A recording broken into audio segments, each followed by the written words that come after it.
You're lying still, the room quiet, the blanket just heavy enough to matter. Outside, the world ticks and rustles and mutters on, but in here everything slows. There's the faint hum of a tired fan, the soft ache behind your eyes. And now, a story that asks so little of you, you don't need to do anything but drift. Welcome, curious sleeper, to Whispers of History, where we walk through time slowly, like someone who forgot what they were looking for in the kitchen. Go ahead, like, subscribe, and if you're awake enough, tell us in the comments what time it is and where you are. We're statistically most popular at 3:07 a.m., but no pressure. Tonight, we're visiting the humid, haunting world of the ancient Maya. Their calendars were precise, their cities stone labyrinths, and their dreams, well, some of them were thought to escape. You see, comets, those flashing streaks that slash through night skies, were, to some Mayan thinkers, dreams that had overslept, failed to return to their dreamers, got too bold, flew the coop. You probably won't make it through this day. Not because anything dramatic happens, but because this pace could lull a coffee addict into a trance. Now let's ease into tonight's journey. The sun is fat and low in the sky. Its light falls in gold sheets over limestone temples, over jungle vines clutching ancient steps. You're walking a little sluggishly, sandals coated in fine pale dust. Ahead of you, a city with no cars, no phones, no clocks. Just stone plazas wide as soccer fields and staircases that lead up to nowhere or everywhere depending on your worldview. The city is called, it's real, still standing sort of. Its name might mean thrice built. Or maybe what's been harvested, historians still debate it. You stand at the base of the Pyramid of the Magician, which isn't shaped like a pyramid, not really. It's rounded, soft-cornered, like someone tried to build a volcano out of math and hope. A soft breeze stirs the leaves. You hear a bird call harsh, strange, somewhere between a squawk and a laugh. A Mayan guard with a jade ear spool once said those birds carried fragments of people's unspoken thoughts, very inconvenient during affairs. Somewhere nearby, an astronomer, just a man with eyes and patience, lies on his back atop a stone platform. He watches the sky with the same sleepy intensity you used to stare at popcorn in the microwave. Now he's not looking for stars, he's watching for movement, for the dream slips, comets. Maya cosmology had an elegant paranoia to it. Nothing wandered the sky without reason. If a star moved wrong or the moon went sulky, that meant something. Comets especially were intruders. Not entirely malevolent, just confused. Like they hit snooze one too many times and woke up mid-orbit, far from their dreamer. You find that strangely comforting. The idea that your wildest dream might accidentally become a celestial object. That the one about the flying turtle with a human voice might now be streaking over a city in Guatemala. As you wander deeper into the city, a slow procession passes you. No rush, bare feet padding over stone, carrying bowls of cornmeal and small ceramic masks. They're heading toward the ball court, a massive space where the Maya played a ritual game that looked a bit like soccer if soccer involved impossible rings and possibly human sacrifice. But let's not get into that now. This is the calm part of the day, the waiting hour. In the temple next to the court, there's a carved image of a serpent with feathers. Or he had branding issues. His image is flanked by swirls, stars maybe, or dreams, or just really enthusiastic snake breath. No one knows for sure. You lean on the warm stone wall, letting your eyes droop. The ground smells of crushed grass and ash. From somewhere in the jungle, a distant drumbeat, soft as a heartbeat through a wall. And above you, a sky that waits. You wake, or maybe you never really slept, and the plaza is darker now. Blue-gray shadows stretch long across the ground. Somewhere behind the trees, something chirps mechanically. It's not a machine, just a frog that sounds like a broken watch. Above you, stars, sharp, bright, and oddly smug about it. The sky is dense, not just with stars but with meaning. You can almost feel it, like being watched not by eyes but by interpretations. There's a young priest near the edge of the plaza, face painted with fine lines of red. He holds a shell to his ear, not for the ocean but for the whisper of the gods. He listens, nods slowly, then sneezes violently. Too much incense. He tells you that tonight is the name of the current month, which sounds like someone dropped a spoon down the stairs, but in the Mayan calendar it's one of 18 months, each 20 days long. A nice, consistent system. Unlike ours, which feels like it was invented by a drunk sorcerer with a thing for the number 31. Now tonight is special, he says, because a dream is expected. A comet. One that's been missing for many cycles. In the Mayan worldview, dreams had weight. They were part of a shared reality, not just subconscious detritus, and when a dream was so strong it forgot to return, it became visible. It wandered the sky, unsure of its home. A comet was less a warning and more of a celestial awkward moment. A kind of cosmic oops. You're handed a small piece of chocolate, bitter and gritty. Real cacao, sacred. It wakes your tongue just enough to keep your eyelids from fully winning the war. You chew slowly, pretending to understand the murmured chants rising around you. They're not in modern Spanish. They're in Yucatec Maya, still spoken today by over 800,000 people. As obscure cultural tidbit, Mayan scribes sometimes recorded gossip alongside rituals.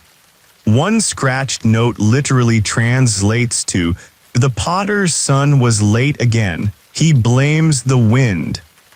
It's comforting to know that 1,200 years ago, people still rolled their eyes at flaky. The comet hasn't arrived yet. Everyone is watching the sky as if it owes them money.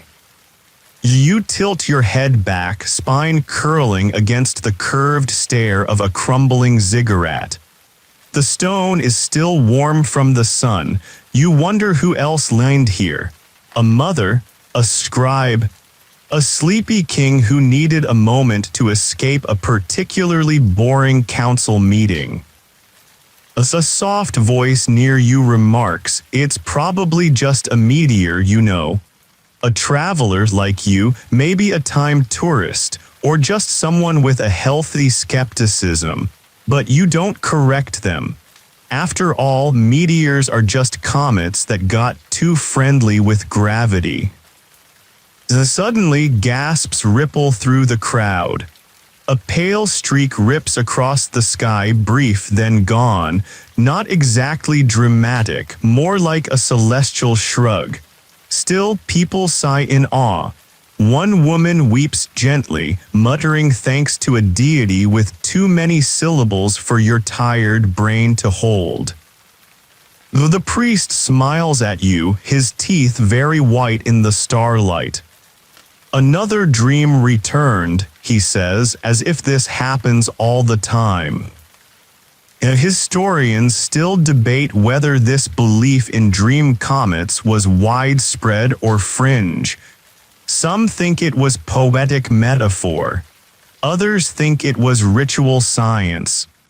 A few think it was just a particularly mystical poet with a telescope and insomnia. You don't really care. The story is better than certainty. You settle deeper into the stone, breath slowing.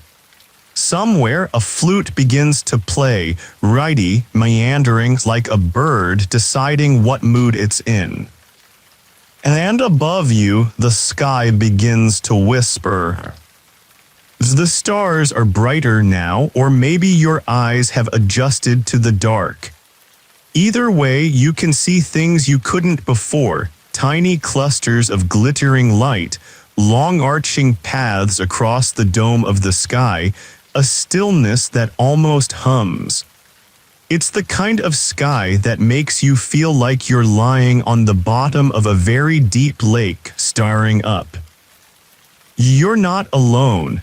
Dozens of figures have settled into the plaza with you, priests in embroidered tunics, mothers cradling sleepy children, a few old men chewing bark like it's their full-time job. Everyone's eyes are tilted skyward, but the energy is calm, not anxious.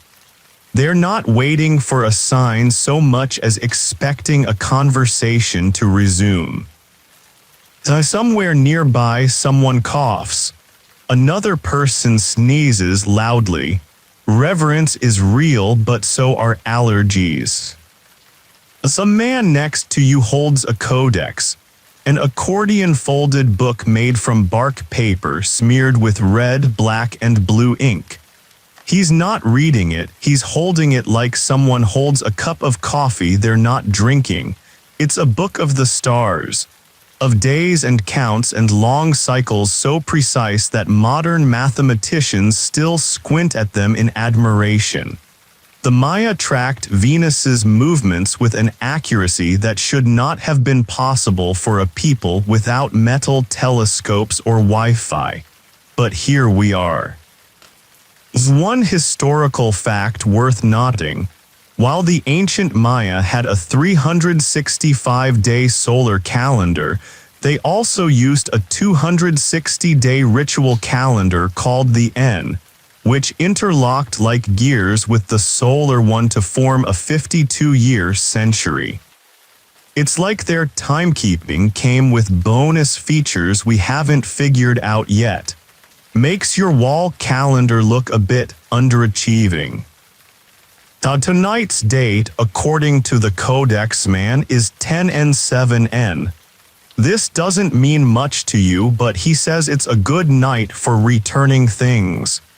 Dreams, memories, sometimes debt, but mostly dreams. The comet hasn't returned yet. People have started softly chatting. Someone laughs. Someone else begins sketching the stone wall with a stick of charcoal. It's a little lopsided jaguar or maybe a dog. It's hard to tell. Not all ancient art was museum-worthy.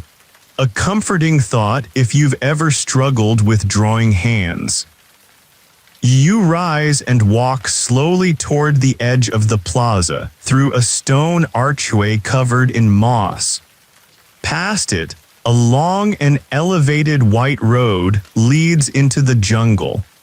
These roads connected cities across great distances, built with crushed limestone and glowing faintly even under starlight. Your feet crunch on the path. Somewhere to your left, a howler monkey lets out a groan so deep it sounds like a demon stuck in a wind tunnel. You freeze, then laugh softly to yourself. just the jungle doing jungle things. The path leads you to a smaller structure half swallowed by vines. You duck under a lintel where a carved god watches with bulbous eyes. Inside, a chamber cool and still. A few ceramic bowls cracked but still whole. A few painted glyphs, one shows a man asleep and beside him a star trailing smoke. The comet dream, it's not a myth, you realize it's embedded in their architecture, their vocabulary, their bedtime stories. Now here's a weird cultural tidbit. Some Mayan communities believed dreams could be stored in objects, shells, feathers, even the bones of animals. You'd whisper into the object before sleeping and it would hold the dream like a backup drive. Dream insurance, basically. You touch one of the bowls. Cold, smooth. Someone once placed it here centuries ago with intention. Maybe they whispered a dream into it. Maybe they hoped it would come true, or maybe they were just out of shelf space. Back outside, the air smells of orchids and wet stone. Your steps are slower now. It's not tiredness, it's reverence. This place demands a kind of quiet awe, like being in a museum where the exhibits might still be listening. Now you hear a soft rustle overhead. You look up. Oh, and there it is. A comet or something like it. A streak of light, pale and slow, arcs from the north horizon to the south, leaving behind a faint tail that lingers longer than it should. You hold your breath. So does everyone else. Even the frogs go quiet. Then someone exclaims softly, "That one's familiar." You glance over. It's the Codex man. He grins, wide and crooked. I dreamed that one 3 nights ago. It was climbing a ladder of light, then fell into a bowl of honey. You nod like that makes perfect sense. Here it probably does. The comet fades. The plaza stays silent for another full minute. Then the flute begins again, this time joined by a drum, low and slow, a lullaby for the sky. You lie back down, arms behind your head, and watch the stars shift almost imperceptibly. You remember the bowl inside the temple. You wonder what you'd whisper into it tonight. Maybe bring back the dream where I could fly. Or remind me what I used to believe. Or just don't let me wake too fast. The stars say nothing, of course. But they are listening. The morning comes reluctantly. It doesn't explode over the city like in movies. It leaks slowly over the treetops, golden and lazy like honey escaping a cracked jar. You stir, bones stiff from stone sleep, and sit up to a new day in. A day that feels older than the one before it. As if the night added centuries instead of hours. Around the plaza, life resumes. Fires are lit, baskets are opened. A dog, hairless and squinting, trots across your foot like it owns the place. It probably does. You follow the smell of maize porridge, thick, warm, slightly sour. A young girl offers you a clay cup filled with the stuff. You sip, and it tastes like the kind of breakfast that doesn't care whether or not you dreamed. Beside you, a market begins to assemble itself. Cloth laid down, wares arranged. Beads, cacao, feathers, salt, and oddly, what appears to be a small carved monkey riding a turtle. No one seems surprised by this. It might be decorative, it might be religious, it might be both. You wander past the stalls, eyes half-lidded, like someone trying to stay awake during a very peaceful meeting. As a few locals speak of the comet, some say it brought luck, some say it warned of drought.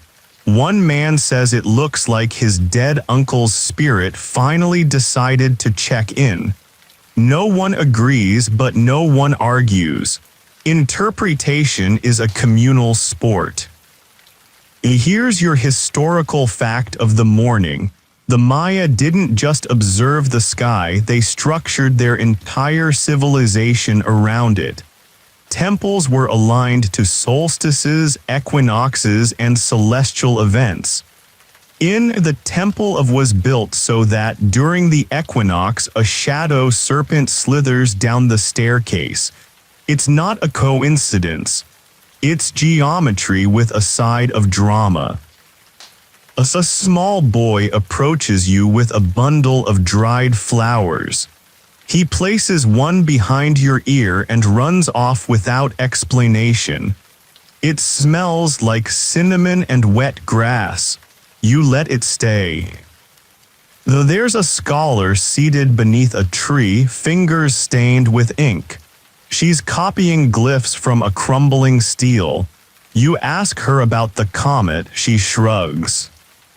Maybe it was just a rock with ideas, she says. Or maybe it was your grandmother's dream about dancing frogs. Some things aren't for us to define. The scholars still debate whether comet belief was mainstream or ceremonial, literal or symbolic. You begin to understand that in this world, symbolic is literal. Meaning doesn't need to be pinned down. It just needs to be felt. You walk toward at the city's edge, a deep natural well fringed with vines. The water is still and impossibly clear. You peer in, half expecting to see your own reflection changed. Your eyes a little older, your face a little wiser, or just more rested. Though the wind picks up, a soft rustling, a murmur from the trees. You remember the dream bull, the comet, the codex, the lopsided jaguar, the priest with allergies. Everything has blurred together like a story you almost forgot but could retell in your sleep. Now you dip your fingers into the water. It's cold enough to wake a small memory. And as you lift your hand and watch droplets fall, you realize you might be dreaming now. Or maybe you never quite stopped. The line between memory and myth is thinner here, like a veil made of starlight and sleep. And the sky. Still listening. You leave slowly, like someone wadding out of a dream. Your fingertips still cold, the stone beneath your feet now warmed by the waking sun. The city doesn't bustle. It hums low and steady, like an old story being retold by a familiar voice. There are no carts rumbling over cobblestone, no shouting merchants hawking their papayas with megaphone lungs. Here, morning begins with soft murmurs and the distant clink of grinding stones. You follow that sound. It leads you to a shaded courtyard where women kneel beside maitates, flat stone slabs used to grind maize. Each motion is deliberate, hypnotic, grain against stone, breath against air. You wonder how many mornings in how many centuries have started like this. Probably too many to count, which is a good sign that this is how humans actually live. Quiet, repetitive, necessary. You're handed a small tamale wrapped in banana leaf. It steams like a warm thought. Inside is squash and black bean, nothing fancy. You bite in, it tastes ancient, solid. The sort of breakfast that lets you believe time is both real and overrated.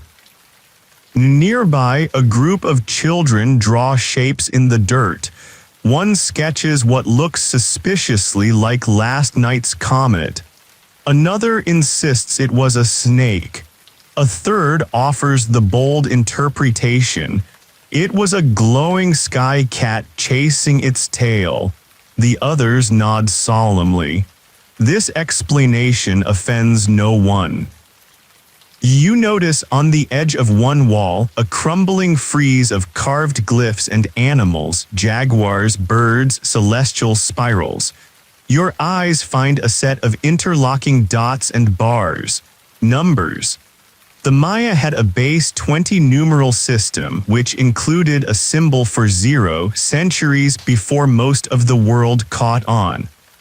A small historical marvel, right there scribbled into the side of a building like a note on a fridge.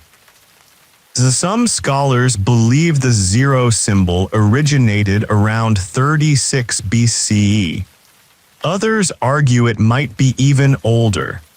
As always, historians still debate it, probably while sipping lukewarm coffee in dimly lit archives, the true habitat of uncertainty.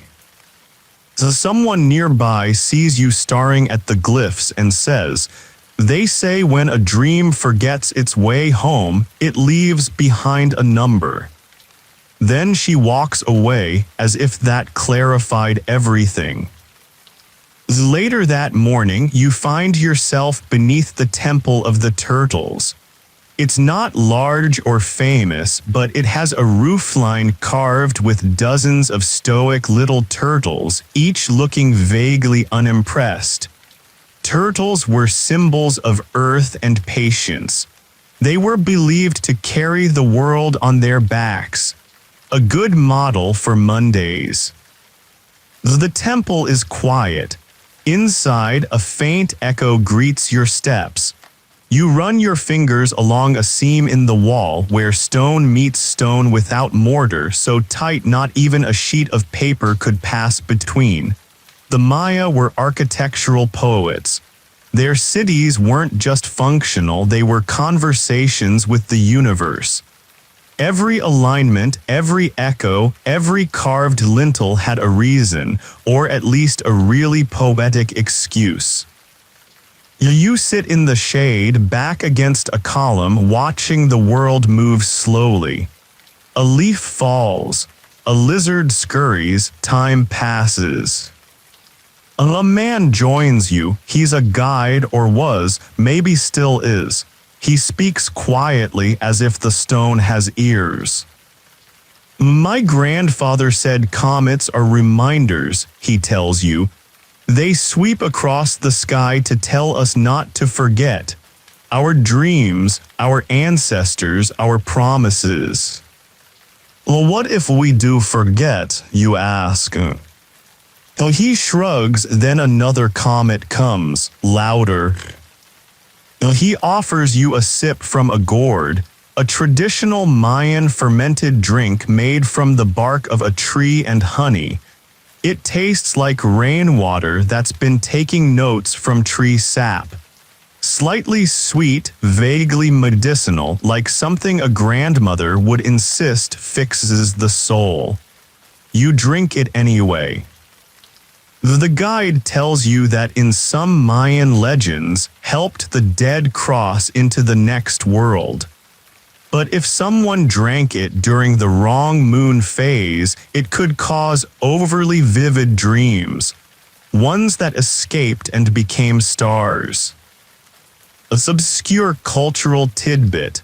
Mayans sometimes advised pregnant women not to look directly at comets, for fear their bobbies would be born chasing their own dreams too hard and never find home. It's unclear how strictly this was enforced, or if any baby actually zoomed off into the forest shouting about a floating banana boat. So still, it's a thought. The wind shifts again, carrying with it the smell of rain on limestone. Somewhere in the far jungle, thunder rumbles low and slow. The sky is changing. And yet everything stays still. Rain doesn't fall in, it arrives. Like a guest who doesn't knock, doesn't rush, just enters with the confidence of someone already invited. You're caught halfway between two buildings when it begins, fat drops hitting your skin like soft pebbles. You duck under the overhang of a nearby temple and watch it roll across the plaza. The limestone soaks it up quickly, darkening like a wet canvas. The scent is rich, earth, stone, and crushed leaves. No fake pine here. This is real-world cologne, ancient edition. The plaza empties, but no one runs. People just tuck into walls, archways, alcoves, as if this were all part of the plan. Maybe it is. You sit back against the temple, knees up, chin on your arms.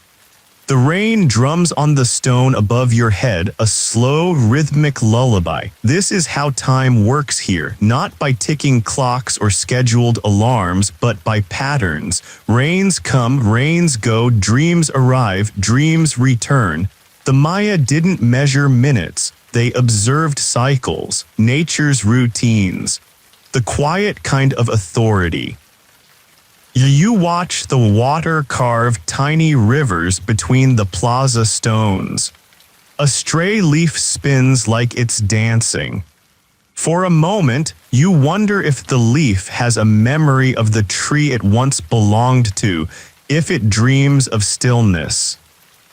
The guide from earlier returns, now holding a flat piece of carved wood over his head like a very committed roof. He offers it to you, but you decline. The rain feels good, alive, real.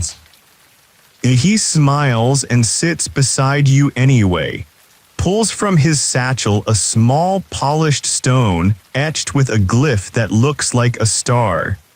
He says it was found buried near a child's grave, wrapped in cloth, surrounded by feathers.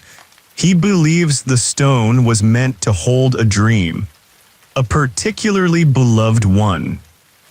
They say comets bring those dreams back, he says softly, but only if someone's still here to remember. You look out at the mist now curling between the temples. The rain softens to drizzle. Birds emerge from their shelters, feathers puffed and indignant. Somewhere, a child splashes a puddle with religious enthusiasm. The guide asks if you've ever had a dream that felt older than you. You think, and then yes, maybe once. A place you'd never seen but felt familiar. A voice that said your name like it had invented it.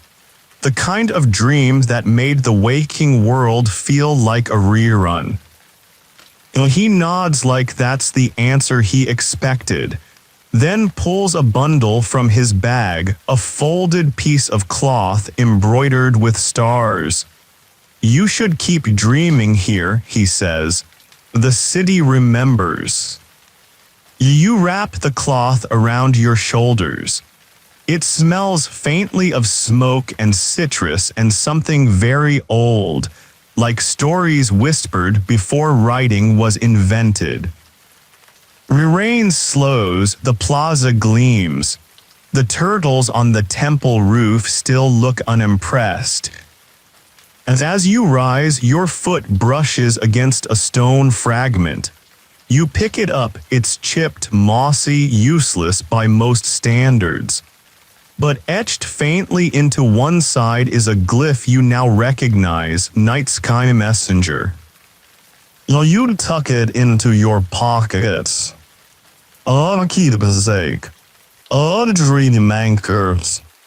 The sky above begins to break open again, not with rain but with light.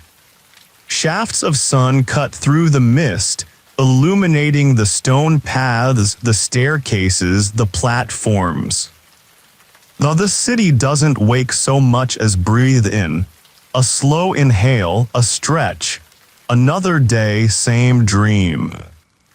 And somewhere in the back of your mind you feel a pressure. Not heavy, just thoughtful, like a dream trying to remember you. The mist lingers, curling around the corners of temples and drifting low across the like forgotten breath. You walk slowly. Everything here seems to insist on it, footsteps quiet against the damp stone. A dog appears again, possibly the same squinty hairless one from before, now leading the way with tail held high like a flag of mild disdain. Ahead, the nunnery quadrangle opens like a stone riddle, 4 buildings facing inward around a vast central courtyard. Ornate latticework, serpent heads, geometric fretwork, this place is a gallery, but one that pretends not to notice it's beautiful. You step into the courtyard and the acoustics shift. Your footsteps echo back at you with more confidence than you actually feel. Sound here travels differently, like it's been trained in theater. Historians once thought the Spanish named this complex the nunnery because its long residential-like buildings reminded them of convents. In reality, this site had nothing to do with nuns and likely everything to do with politics, ceremony, and celestial alignments. Or parties, or both. Scholars still debate its function because of course they do. You walk to the far end where a wide staircase climbs to a small temple overlooking the courtyard. From here, the view is quiet majesty. Below you, the courtyard fills with sun.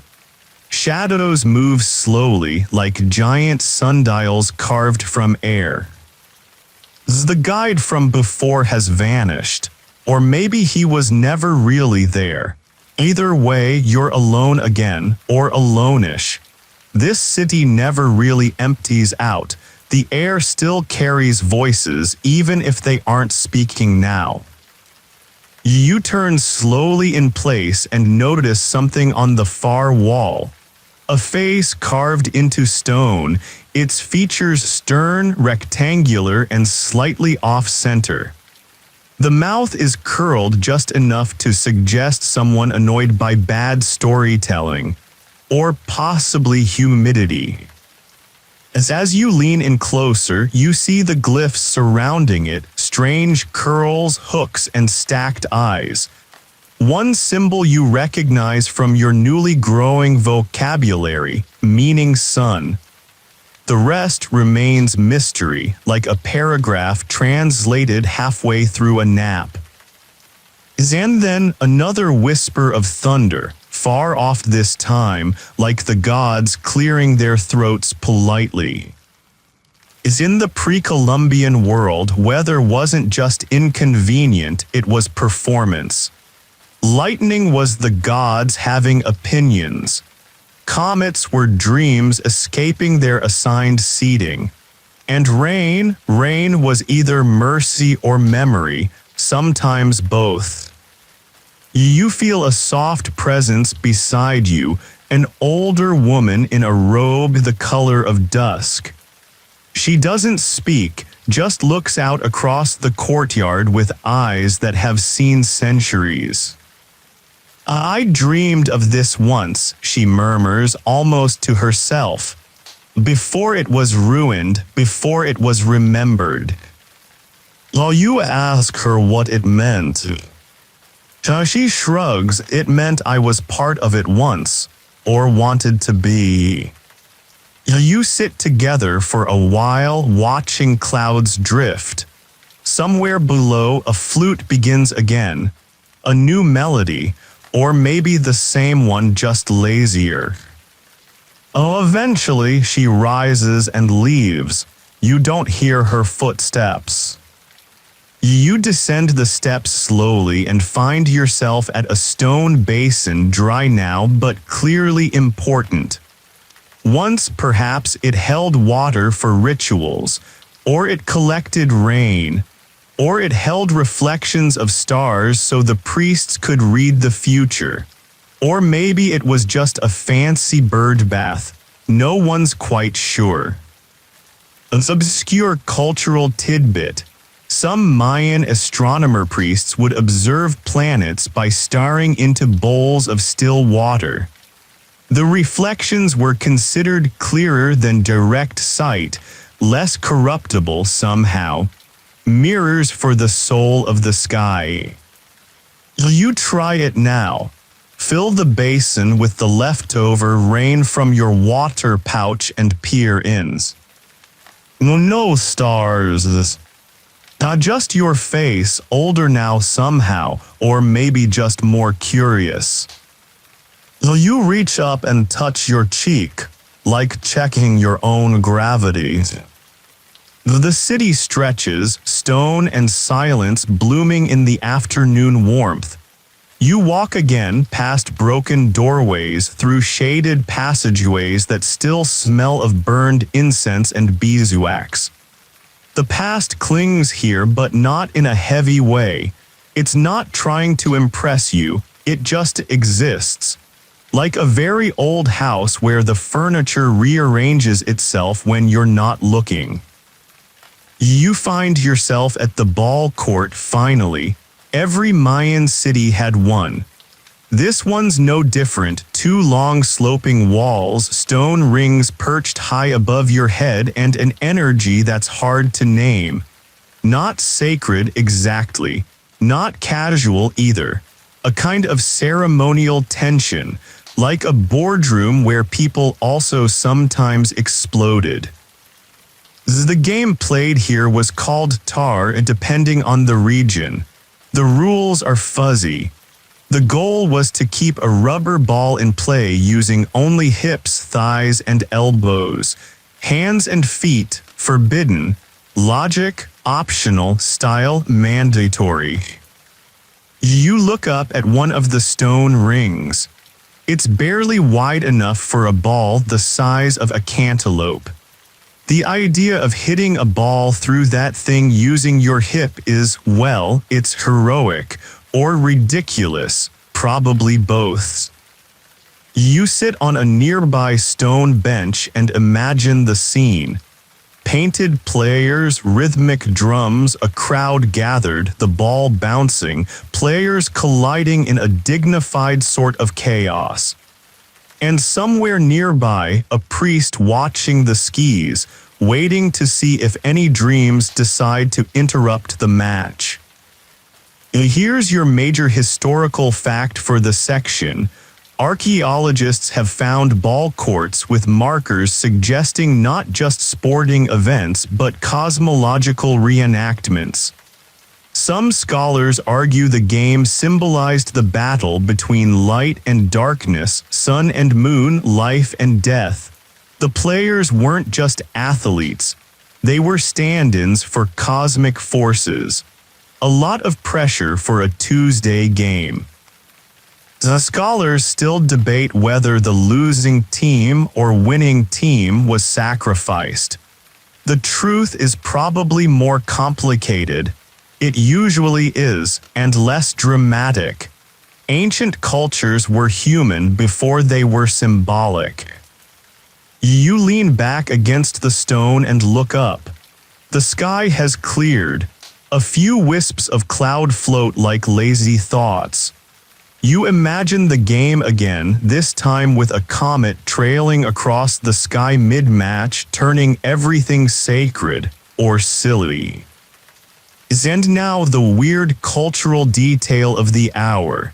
Some Mayan ball courts had acoustics so fine-tuned that a whisper at one end could be heard clearly at the other. Not a technological accident, deliberate, mathematical, designed. The kind of magic that happens when you understand that math is just poetry with an attitude. You test it, stand at one end and whisper, dreams fall up.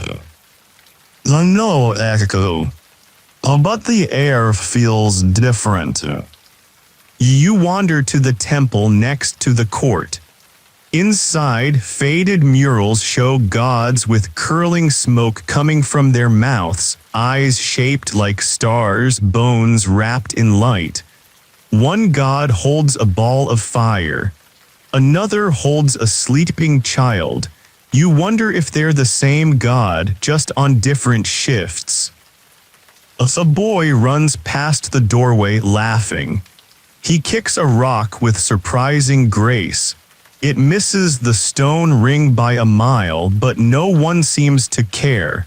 Not every game needs stakes. Sometimes it's enough just to play. You smile.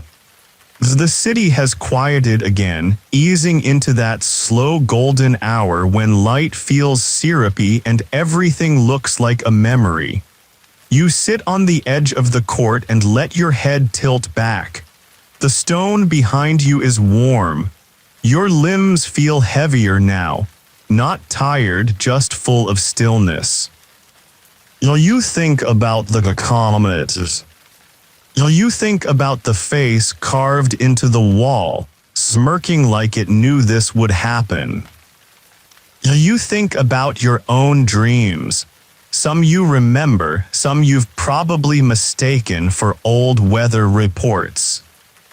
And then just as your eyes begin to close, a breeze rises from the east. They're not strong. Now just enough to rustle the trees and whisper something in a language only half finished. Like a dream deciding whether to stay or go. The wind speaks in fragments as you sit in the quiet ruins of the ball court. It's not a stormy wind, not wild or cold, just persistent. The kind that pulls at loose threads and makes old buildings sigh. You stand and stretch slowly, joints popping like rice over a fire. The sky has turned the color of a worn peach, soft around the edges, bleeding into deeper blue. You head toward the edge of the city, following a narrow stone path overgrown with roots and strange little plants that look like they're either medicinal or mildly venomous, probably both. The jungle presses closer here. Leaves the size of umbrellas arch overhead. Insects drone with an energy that feels unnecessary, and yet somehow appropriate. The buildings are smaller in this corner of, not grand temples or palaces, but modest structures, homes maybe, or schools, or storage for corn, secrets, or spare jaguar pelts. No one really knows. These are the parts of cities history forgets to glamorize. You step into one half collapsed, half refusing to collapse.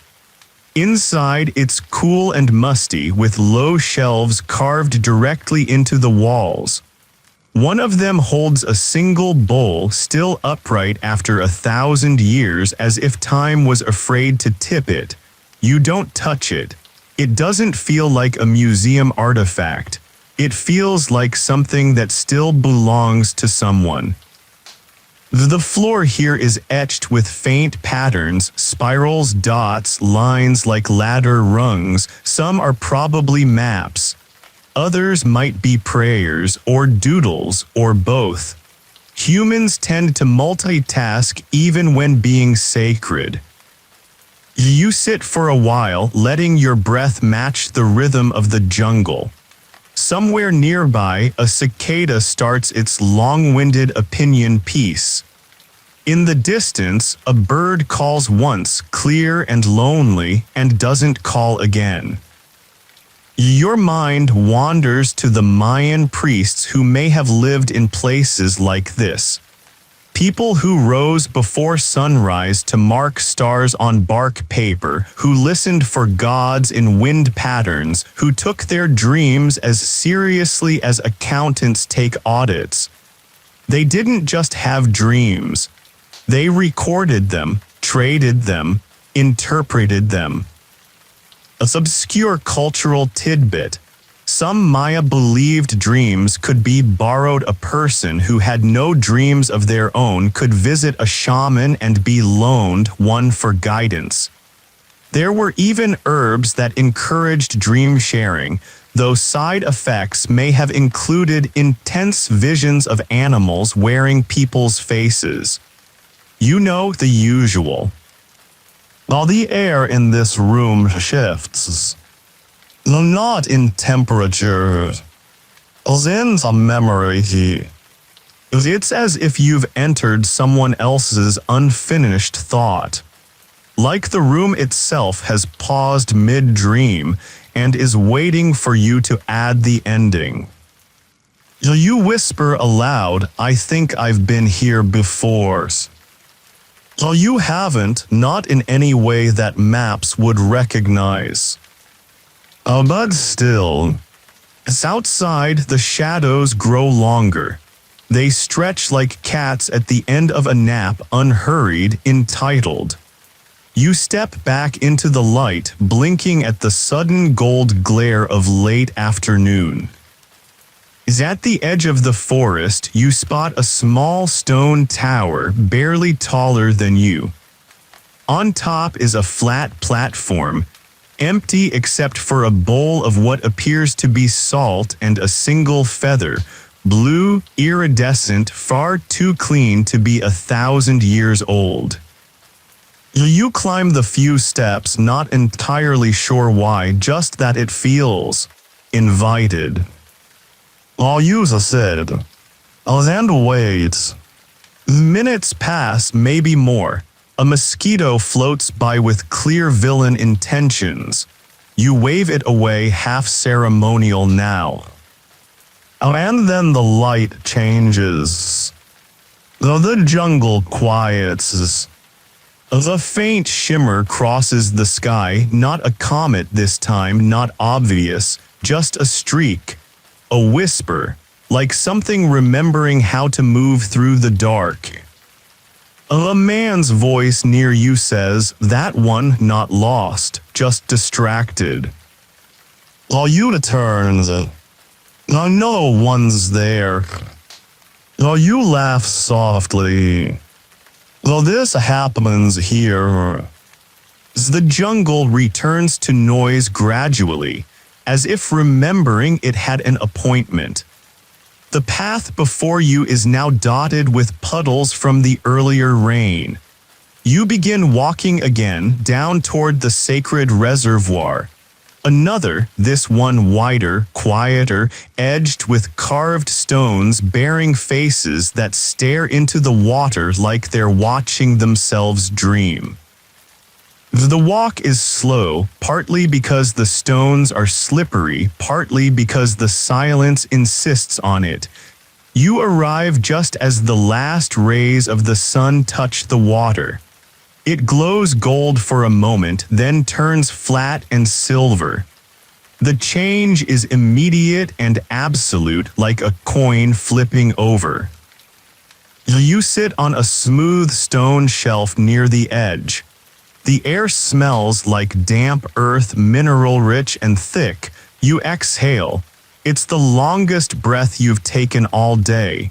You didn't even realize you'd been holding the shorter ones. Here's your historical fact. The Maya considered to be portals, entrances to the underworld. Not hell exactly, but a world beneath ours filled with trials, gods, and presumably better acoustics. Offerings were thrown into the water, jade, pottery, even people, but not always as sacrifice. Sometimes they were gifts. Invitations, RSVP to the spirit world. The water before you is still. You lean over and look down, expecting your own reflection. Instead, you see a fire flying. Not flying, just there in the water. Glowing, suspended like a thought that forgot whether it was supposed to rise or sink. You will blink, it's gone. A soft splash behind you, just a frog you assume, hopefully. You stay there a long time. Eventually, footsteps crunch behind you. The guide returns, though he looks different now. He wears a heavier cloak. He holds a staff shaped like a serpent biting its own tail. He doesn't speak, just sits beside you and nods. You ask, is this where dreams come to rest? He thinks not rest, he says, reset. You nod, that makes sense.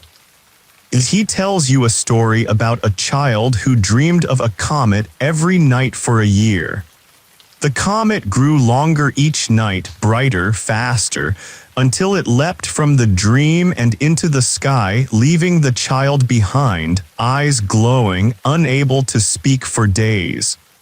The village didn't know whether to mourn or celebrate, so they did both. You ask if the comet ever returned. He shrugs, does anything really? You glance back at the waters. There's something moving just beneath the surface now. Not dangerous, just watching or listening like a dream you forgot to finish. An obscure cultural tidbit. Some Maya believed that if you spoke a true secret into water, the gods would hear it and weigh it against the stars. The heavier it was, the more likely it would be returned to you as fate. You lean forward and whisper, bring me back holes. The ripples nod. The guide rises. It's time, he says. For what? He smiles, for the part where you decide if this was real. You look back once more, half expecting the water to show you something definitive. Instead, it shows you the sky. And in the sky, another streak.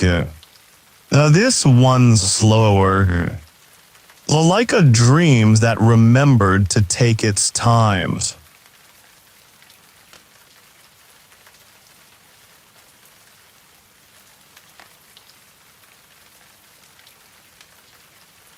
Dusk has arrived officially now. No more delays, no more excuses. The sky is a velvet bowl poured over with dark ink and stitched with early stars, still shy, not yet bragging. You walk back toward the heart of with slower steps. The air is thick with the kind of silence that buzzes. Every sound, every breath of wind feels heightened, important.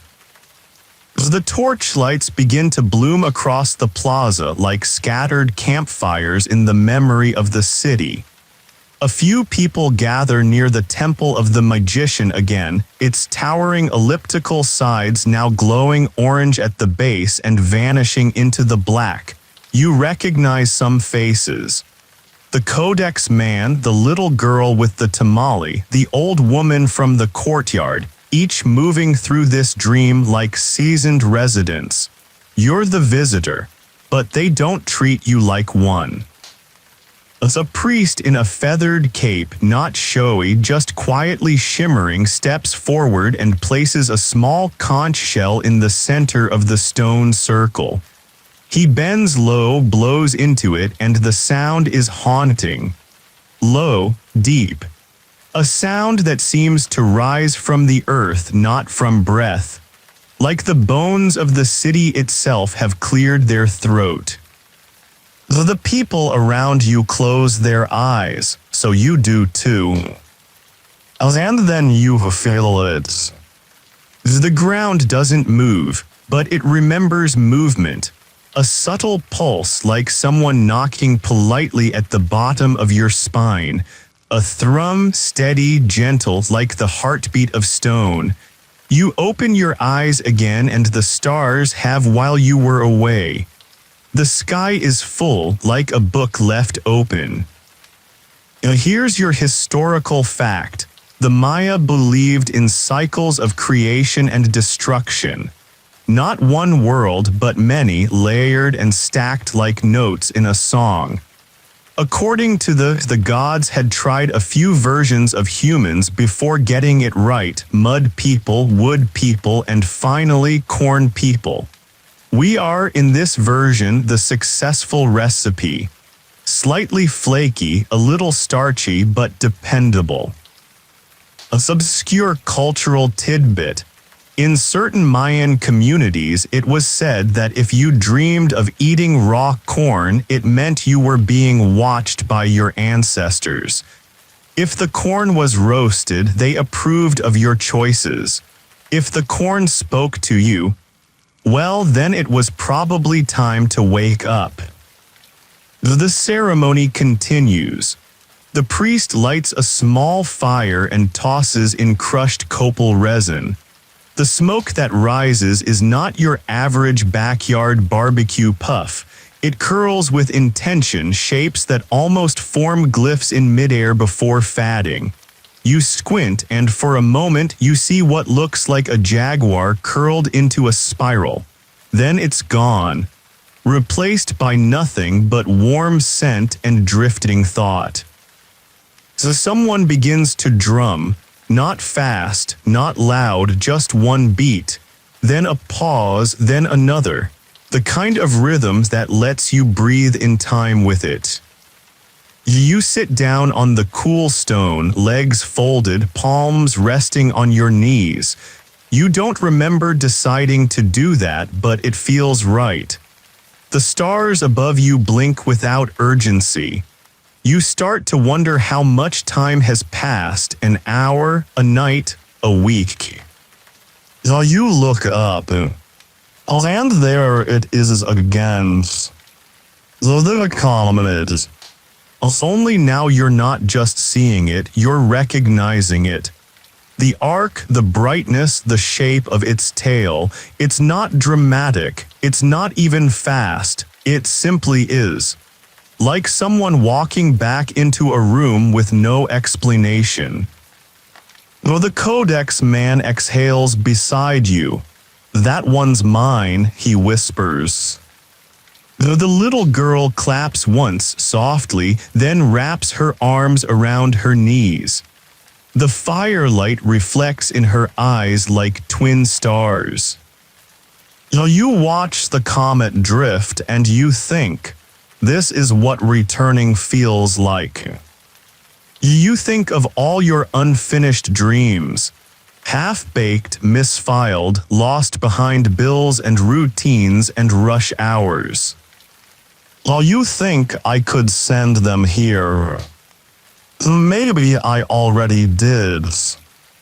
The ceremony fades gently like good dreams do. No hard endings, no curtain calls, just a quiet drifting into silence. People begin to leave the plaza one by one like feathers carried by a barely there breeze. No one rushes. No one speaks above a murmur. It's a kind of collective understanding, the unspoken rule that sacred things don't require applause. You remain seated, warmed by the residual heat of the fire, though it's mostly ash now. The Codex man hands you something before he goes, a folded slip of bark paper etched with faint glyphs. He says nothing, just presses it into your hand and disappears into the stone-dark streets. You unfold it. A spiral. A star. That blows. You fold it back up, slower this time, like sealing something alive. The wind shifts again, cooler now, carrying with it the scent of distant rain and warm stone. You rise and wander, no destination in mind. The city is darker but not unfamiliar. Torches gutter low in their sconces. Fireflies have taken up the work of lighting the way, blinking lazily in yellow-green Morse code. Maybe they're spelling something. Maybe they just like jazz.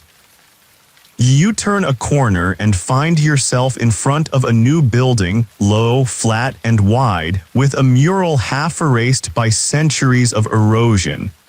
You can still make out the edges, though. A man asleep beneath a tree, stars emerging from his mouth like tiny fish. The tree has roots that stretch downward into the shape of a jaguar. It's hard to tell where the man ends and the sky begins. Here's your major historical fact. The Maya associated trees with the axis, the world tree that connected the underworld, the earthly plane, and the heavens. The ceiba tree in particular was sacred. Its roots reached, its trunk held the human world, and its branches touched the stars. In other words, it was the original 3-bar Wi-Fi for cosmic communication. While you step inside, it's quiet. The stone benches line the walls. In the center, a carved circle filled with smooth obsidian pebbles. You sit at its edge, fingers tracing patterns in the dust. There's no ceremony here, just presence, just space to exist. An obscure cultural tidbit. Some Mayan villages believed that if you walked counterclockwise around a sacred tree 7 times, you could reset a cursed dream. Not erase it, just change its direction. Give it a new map. You don't walk around this circle, but you do close your eyes and think backwards. You think of the comet you first saw, its surprise, its curve, its glow. You think of the priest and his conch shell, the sound that came up from the earth. You think of the codex, the bowl, the strange turtle temple. You think of the words, when a dream forgets its way home. And then, somewhere between breath and memory, something clicks into place. You realize you're not waiting for a sign. You're being once. You rise slower now, the way people do after long thoughts. Step back into the night. The stars above are brighter again, or maybe you just see them better now. The comet is gone for now. But the sky still hums. You walk toward the temple steps again, toward the rooms with forgotten names and remembered silences, toward the city that sleeps not in ruins but in rhythm. And the bowl in your dreams. It's full now. You don't remember filling it. But you know exactly what's inside. Morning returns like a cautious guest, peeking in from the edge of the horizon as if to ask, "Are you ready?" The stars loosen their grip on the sky slowly, reluctantly, as if they have something more to say. The jungle begins its warm-up act. Distant chirps, the low groan of some creature still half asleep, and leaves brushing against one another like gossiping curtains. You're already awake, not rested exactly but restored. Your bones still hum with that deep stillness, and your thoughts drift more like clouds than clockwork. You step barefoot onto the cold limestone, the texture slightly damp beneath your feet, like stone that has known too many storms to ever be truly dry again. Your first stop this morning isn't a temple or a courtyard. It's the market. The ancient Maya had extensive trade networks. Obsidian from the highlands, jade from the river valley, feathers from the tropics, salt from the flats, cacao from everywhere that matters. And while the real-life market stalls are long gone, their ghosts are lively this morning. You can feel it, the arrangement of footpaths, the wide-open square, the lingering scent of roasted cacao that's either a phantom or someone making a very committed breakfast nearby. There's a woman crouched beside a small woven mat. On it, a pyramid of dried chilies, a stack of what appears to be dried honeycomb, and one perfect obsidian blade. She's real, you're sure of it, but her expression is timeless. The look of someone who has always been here and plans to remain long after you've left. She offers you a chunk of cacao mixed with ground maize and chili. You bite. It's not sweet, it's dark, bitter, alive. The flavor feels ancient in your mouth, like something meant to be swallowed and remembered. Is historical fact. The Maya were among the first civilizations to cultivate and consume cacao, often as a frothy, spiced drink rather than the modern sweetened chocolate bar. It was used in ceremonies, rituals, and even as currency. To be offered cacao was an act of respect, maybe even flirtation, and definitely a mild power move. The woman points to the sky and says something you don't quite catch, but you think it's about the comet. Or maybe about a dream she once had where the moon apologized for leaving. Either way, it feels important. She gives you a small pouch, a scrap of cloth tied with a string made from palm fiber. Inside, a pinch of ground something, a feather, and a tiny clay bead with a hole in it. You ask what it's for. She shrugs, protection or distraction, whichever you need more. You thank her with a nod, and she doesn't watch you leave. Her attention has already returned to a bird circling overhead, as if it carries her next customer in its claws. You walk away, slipping the pouch into your satchel, the weight of it barely there, and yet somehow centering. As a few paces later, you find yourself near a stone stele, tall, carved, almost monolithic. The image etched into its face is worn but still proud, a ruler in elaborate headdress holding a serpent in one hand and a fan of flames in the other. Around him, glyphs swirl like smoke, telling a story you can only half guess. You trace a line of glyphs with your finger and feel a sharp groove deeper than the others. Not a mistake, a correction. Someone carving this must have changed their mind mid-sentence. Even here in stone there is revision. Even gods need editing. An obscure cultural tidbit.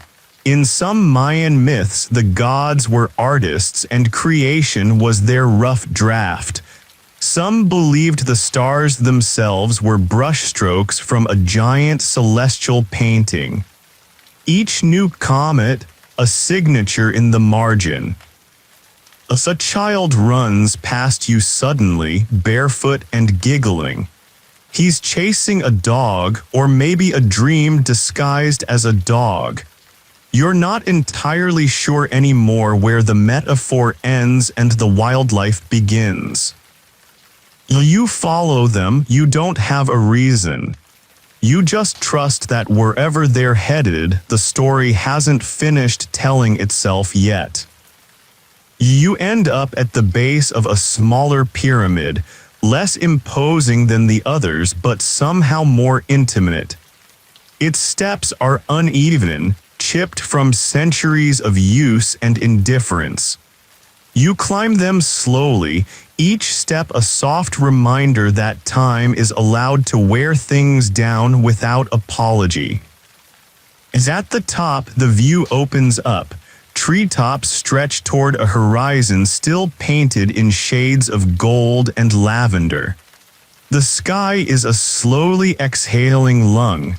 The world below quiet and endless. All Yusa said. And for the first time you realize you haven't checked your phone, haven't thought about schedules, haven't needed the hour. Because here time doesn't pass, it circulates. The pyramid you sit atop doesn't have a name you know. The guide didn't mention it. The map doesn't label it. But it feels significant, like a whisper in a language you almost understand. There's a small altar at the top, nothing dramatic. Just a stone surface, low and wide, with what might be scorch marks near the center and a scattering of flower petals, some fresh, some dried, all stubbornly colorful. You run your hand over the stone. It's warm from the sun, but also from something else, something stored, memory heat. You're not sure if you're supposed to leave an offering.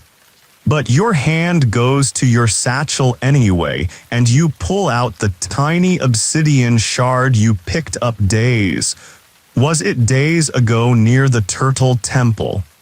You place it on the altar gently. As it gleams in the light, black and perfect. Now here's your major historical fact. Obsidian was incredibly valuable to the Maya. Not just as a tool, but as a spiritual material.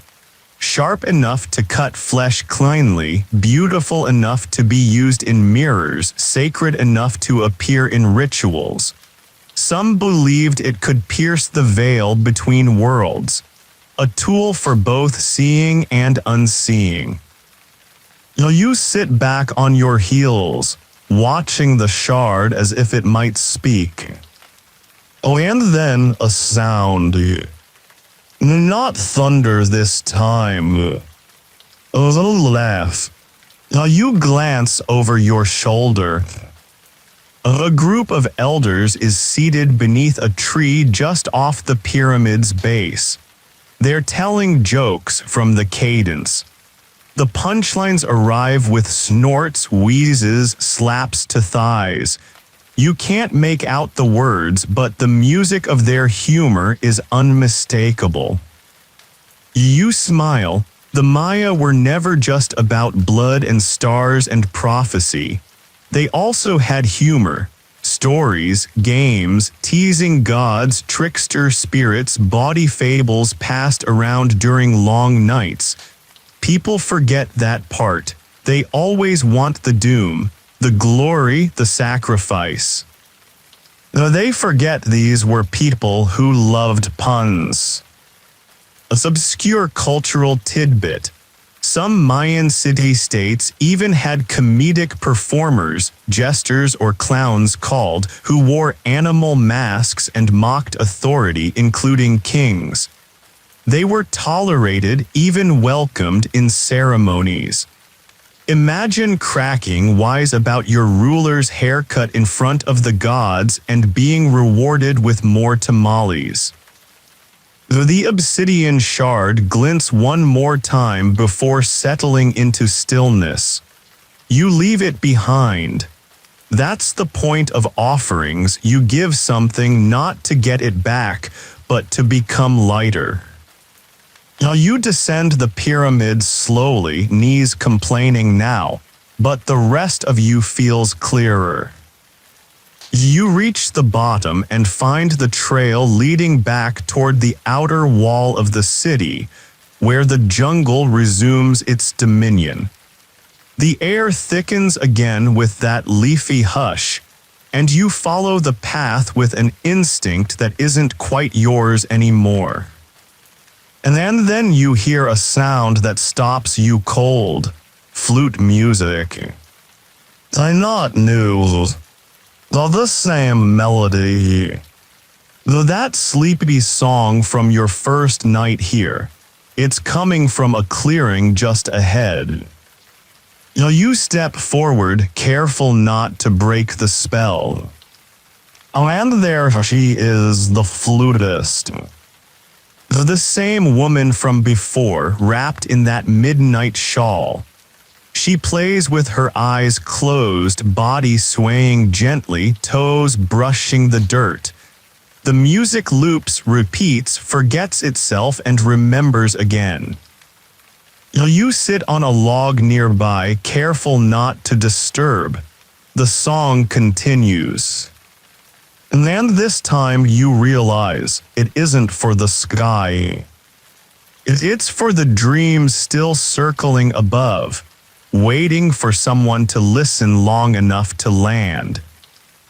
When she finishes, she looks at you with eyes that suggest she knew you. Return. She nods once, then stands. Without a word, she hands you the flutes. It's heavier than you expect, warm, familiar. You ask, what do I do with this? She shrugs, same thing you've always done with your dreams.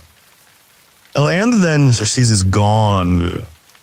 You sit there with the flute in your hands, the air thick with silence and mosquitoes and meaning.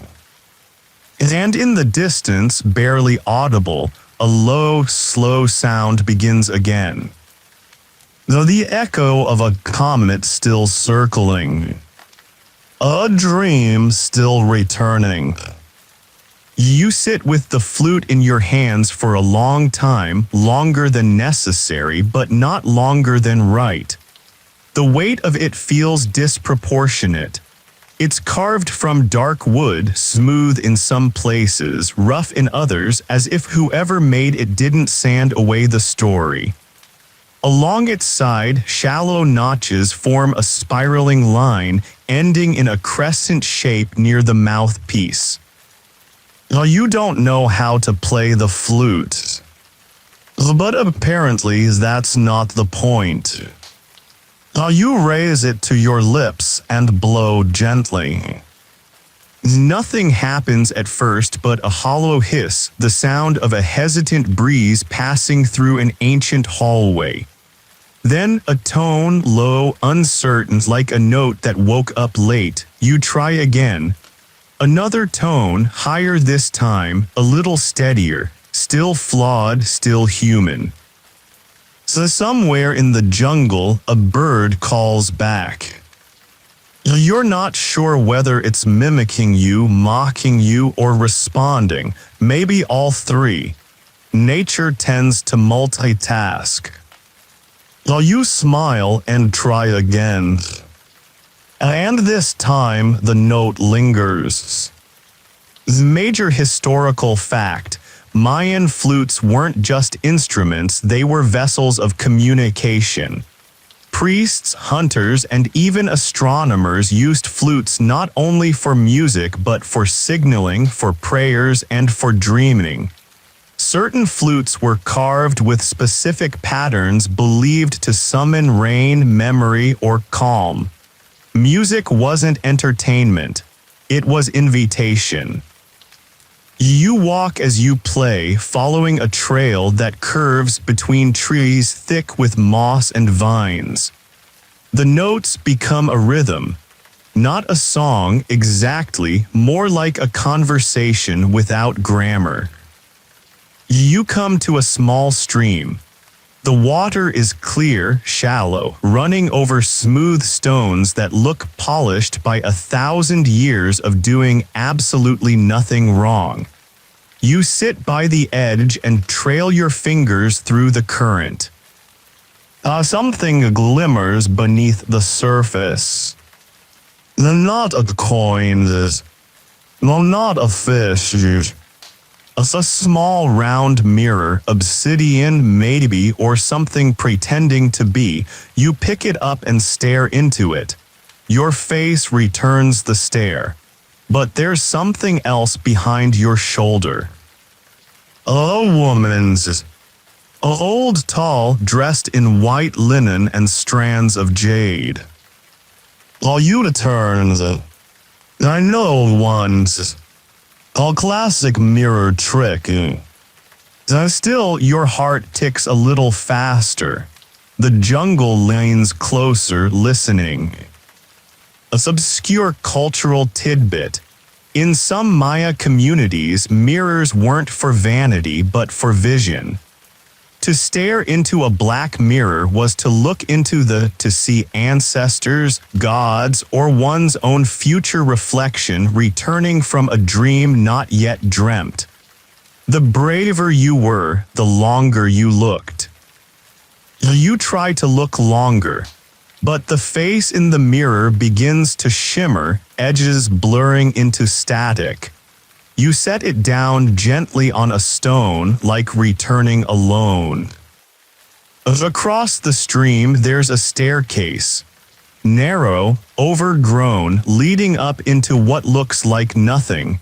Naturally you follow it, because that's the kind of dream this has become.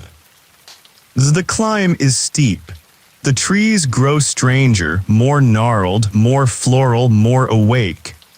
At one point, a vine brushes your arm in a way that feels suspiciously like a high five.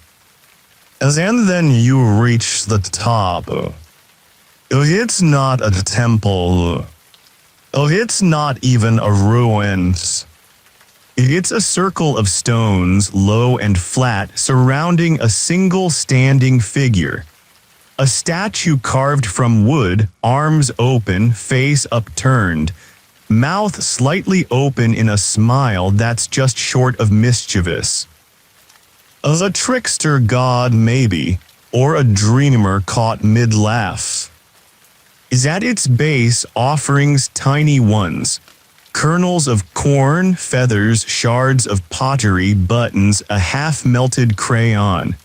Things offered by both pilgrims and toddlers, possibly both. You place your flute among them. Not forever. Just for now. The statue doesn't react, doesn't need to. You sit again, legs crossed, breathing in rhythm with the breeze. You realize you're not tired anymore. But you're still sleepy. There's a difference. The jungle quiets around you, not silence, just quietude, a knowing hush. The kind you find in old libraries or under thick blankets or inside long-remembered lullabies. You lie back on the stone, eyes tracing the canopy above as bits of light trickle through, golden and fragmented. In the filtered sun, a dragonfly zips past, pauses in midair, then darts upward like it forgot an appointment. You laugh softly, and then you notice something new. A carving half buried beneath leaf litter and moss. You brush it clear. It's a glyph, a large one, cut into the central stone of the circle. You recognize a part of it, the eye motif, the watcher symbol. But beside it, another symbol you haven't seen yet. It resembles a sleeping person, mouth open, a trail of stars pouring out like steam. You trace it with your finger and feel the faintest hum, so subtle it might be your own pulse echoing back. You think this is where the dreams go when we forget them. They're not lost, just redirected. A historical fact. The Maya believed in spirit companions or animal doubles that followed people through life and could manifest in dreams. These dream beings could be protectors or omens. In some stories, they'd appear as guides when the boundary between waking and dreaming thinned. You sit up and realize the sun has moved again. Shadows stretch long across the stone. Time's reminder that it's still doing its job even here. A soft rustle nearby. You look over and see a child again. Is it the same one who ran through the market or the plaza? It's hard to tell. They're sitting cross-legged beside a tree, humming to themselves, stacking flat stones one on top of the other. You wave. They don't wave back, but they smile, and that feels like permission. You ask, what are you building? They look at their stack and say, something that remembers. Then, before you can ask anything else, they add one more stone, stand, and run back into the trees. You're left with the tower, uneven, beautiful, unfinished. Much like the story you're living. You decide it's time to return. Back down the stairs, back across the stream. The mirror is gone, the bird is quiet, the trail is unchanged. But everything feels different now. Not dramatic, just recalibrated. You find yourself near the entrance to the city again. The air smells different here, like dried leaves, old smoke, and the kind of earth that has seen fire and rain and arguments between gods. You pass a stone marker you didn't notice before. It's engraved in faint Latin script. A translation maybe. You read it out loud. Here, the dreams that arrived late were honored most. You laugh softly.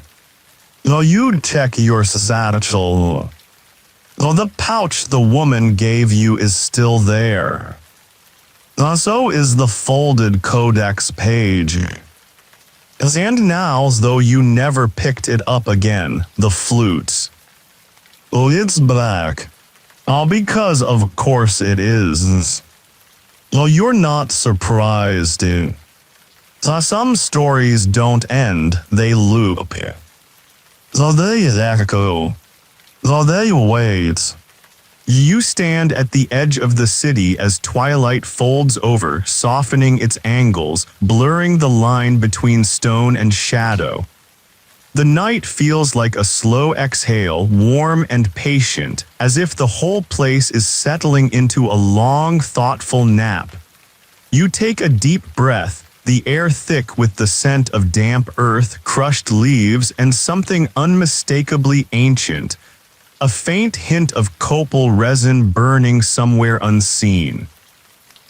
Behind you, the temple of the magician looms like a sleeping giant, its pyramid steps fading into the dusk. The city's silence hums with life, the subtle rustle of nocturnal creatures, the far-off call of an owl, the steady chorus of crickets. You feel the weight of centuries pressing gently on your shoulders, not heavy or oppressive, but like the soft embrace of a forgotten melody. Your feet lead you toward the Plaza of the Governor, where you find a small circle of locals gathered around a fire, their faces glowing orange and their voices low and melodic. They nod as you approach, welcoming you not as a stranger but as a fellow traveler of dreams. One of the elders offers you a bowl of a warm, thick drink made from maize and flavored with cinnamon and vanilla. You accept gratefully, the sweet, earthy taste grounding you in this moment that feels both timeless and fleeting. Major historical fact: the Maya calendar wasn't just about marking days. It was a complex system intertwining astronomy, ritual, and prophecy. The N calendar, with its 260 days synchronized with agricultural cycles, religious ceremonies, and even the belief in fate itself. The Maya saw time not as linear but as cyclical, a series of spirals folding back into themselves, much like the dreams that haunt and heal. As you sip the group begins to chant softly. Their voices rise and fall like the ocean's tide, weaving a tapestry of sound that feels ancient and alive. You close your eyes, letting the melody carry you deeper into the night. An obscure cultural tidbit. In some Mayan traditions, it was believed that singing or chanting could call down dreams, making them more vivid or prophetic. Shamans would often use song to bridge the waking world and the dream realm, inviting messages from the stars and the underworld alike. The fire crackles, sending sparks into the air that vanish like fireflies. You open your eyes just in time to see a comet streak across the sky, slow, deliberate, as if it were writing a secret message in light. The people around you nod knowingly, but their eyes remain fixed on the fire. The comet, they say, is the breath of the sleeping gods, a reminder that even in rest, the cosmos is always watching. You realize you're no longer just a visitor you're part of its living dream, woven into its fabric like the threads of a tapestry. The city breathes with you, dreams with you, waits with you. And as the night deepens, you feel yourself slipping into a space between worlds, where time folds and the boundary between sleep and wakefulness blurs. You wake not to the harsh clang of alarms or the glow of screens, but to the soft chorus of dawn breaking through the canopy. The air is cool, fragrant with blooming flowers and the promise of new beginnings. You stretch, feeling the gentle ache of yesterday's explorations in your muscles, a satisfying reminder that you have lived fully in the realm of dreams and stone. Your feet carry you toward the ancient observatory, a modest structure crowned with a carved stone that resembles a jaguar's paw. Here, the Maya once watched the skies, tracking the movements of Venus, Jupiter, and the mysterious comets that appeared without warning. The observatory sits quietly now, a sentinel guarding secrets written in stars. You stand beneath its shadow and gaze upward, the sky painted with the soft pastels of morning. The last remnants of the comet's tail fade slowly into the dawn, leaving behind a whisper of light. Major historical fact: the Maya were master astronomers, developing sophisticated instruments and calendars that rivaled those of the Old World. They recognized the cycles of Venus and comets as omens, linked to the fate of kings and the turning of seasons. Some comets were seen as overslept dreams, celestial visitors that arrived late but carried powerful messages. As you watch, a small group of children approach, their laughter ringing through the clearing like a melody.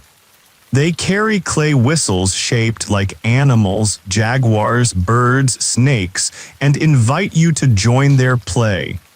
You accept, feeling the carefree joy of childhood seep back into your bones. A obscure cultural tidbit. In Maya mythology, animals were not just creatures but spiritual guides. Children often played with whistles and flutes fashioned in animal shapes, believing that by mimicking their sounds, they could call upon the animals' wisdom and protection. You blow gently into a jaguar-shaped whistle, the sound low and resonant.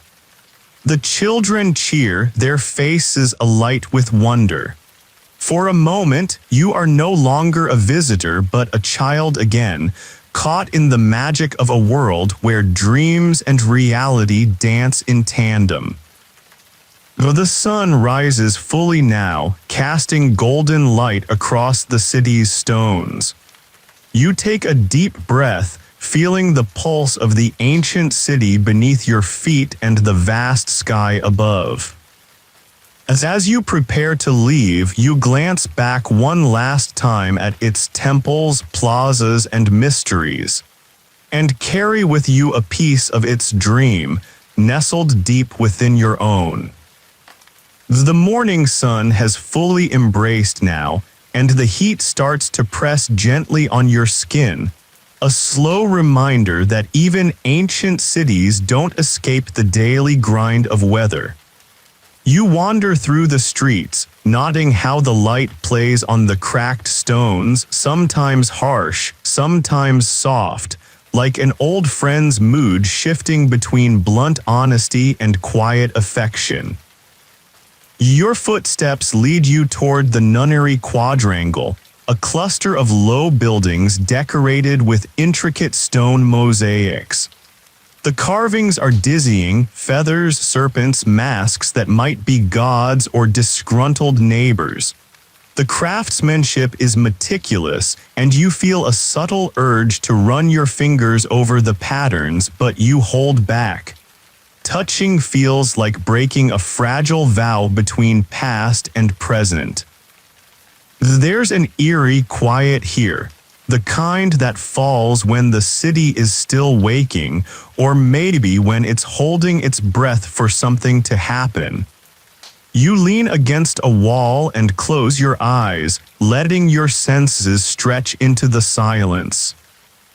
A sudden breeze sweeps through the courtyard, carrying with it a whisper. You catch a phrase, soft, elusive, half a sentence, but it leaves a ripple, a tickle of something unspoken at the back of your mind. You open your eyes and find a small, cracked ceramic pot resting near your foot. It wasn't there a moment ago, or maybe you just didn't see it. Inside is a handful of dried flowers, their colors faded but stubbornly alive. You think about the offerings left in temples, and about how these small gifts might be messages, prayers, or simply tokens of gratitude. You pocket the flowers, deciding they might be worth keeping, tokens from a dream you didn't know you were still having. A historical fact. The nunnery quadrangle, despite its name, was likely a royal residence or administrative complex, not a convent. The misnomer comes from the Spanish conquest era, when early missionaries saw the orderly courtyard and assumed it was a nunnery. Because why not assign your own stories to unfamiliar places? An obscure cultural tidbit. The Maya often used flowers symbolically, believing that each color and scent held a different spiritual meaning. Blue flowers, for example, were thought to connect the living with the ancestors, while red ones symbolized life and sacrifice. Leaving flowers in sacred spaces was a quiet way of bridging worlds. As you walk through the courtyard, you notice a small alcove where a jaguar figure is carved in stone, its eyes missing but its posture proud. There's a strange beauty in its imperfection, a reminder that even gods have their scars. A sudden movement catches your attention. A lizard darts past, scales shimmering in the sunlight like a living mosaic. You remember reading that in some Maya myths, lizards were messengers between the earth and the heavens, small carriers of secrets. You pause, considering whether you might be one too. The city hums quietly around you, its stories folding into one another like the pages of a well-loved book. You feel the slow, steady pulse of time here, not rushing, not dragging, but moving like a steady drumbeat beneath the stone. And as you stand in that courtyard, the city's forgotten corners and whispered dreams wrap around you like a soft shawl, inviting you to stay just a little longer. You leave the courtyard behind and find yourself drawn toward a narrow alleyway lined with towering columns. The shadows here are longer, deeper, like curtains pulled tight against the sun.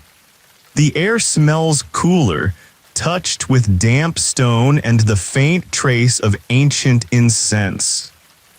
Your footsteps echo softly, a lonely rhythm that somehow feels like a heartbeat.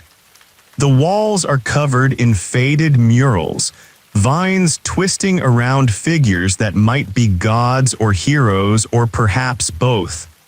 The colors are muted, but you can still see hints of turquoise and the same hues you spotted in the feathers of the flutist's shawl. You stop in front of one mural, tracing the delicate lines with your eyes. It depicts a celestial scene, a serpent winding through stars, its body curling around a crescent moon. A small figure rides on the serpent's back, holding a flame that seems to flicker with life. You wonder about that figure, a god, a priest, a dreamer. A soft breeze stirs the leaves at your feet, and you suddenly remember the phrase you heard yesterday, the one whispered on the wind. It comes back clearer now, though still fragmented. When the serpent sleeps, the stars dream. You smile at the thought. It's the kind of cryptic wisdom that feels both comforting and deliberately frustrating, like a riddle whispered in the dark just before sleep. Major historical fact: the serpent was a central figure in Maya cosmology, often representing rebirth, transformation, and the connection between the earthly and celestial realms. The feathered serpent, known as to the Yucatec Maya, was as a deity who bridged the heavens and the earth, a symbol of wisdom and renewal. An obscure cultural tidbit: some Maya rituals involved serpent dances, where dancers would weave in and out like the undulating body of a snake, believed to invoke the presence of and invite blessings of fertility and rain. Imagine a party where everyone is pretending to be a snake, without the danger, hopefully.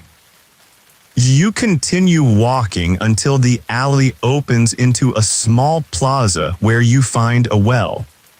Not a drinking well, but a carved stone basin, worn smooth and filled with rainwater. You peer in and catch your reflection, flickering like a candle flame. You drop a dried flower from your pocket into the water. It floats briefly, then sinks slowly, petals unfurling like a quiet surrender.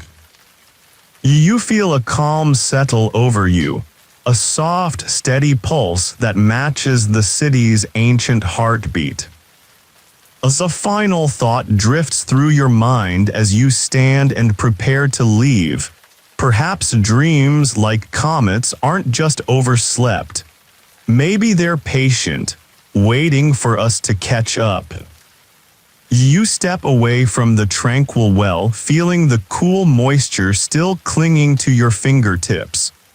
The air around you seems to thicken, charged with a quiet energy, like the hush before a secret is told. The sun has climbed higher now, but here in the shaded alleyways the light plays a delicate game of hide and seek. As you walk, you notice how the city feels alive in a way that's almost sneaky. The stones beneath your feet aren't just ancient rubble.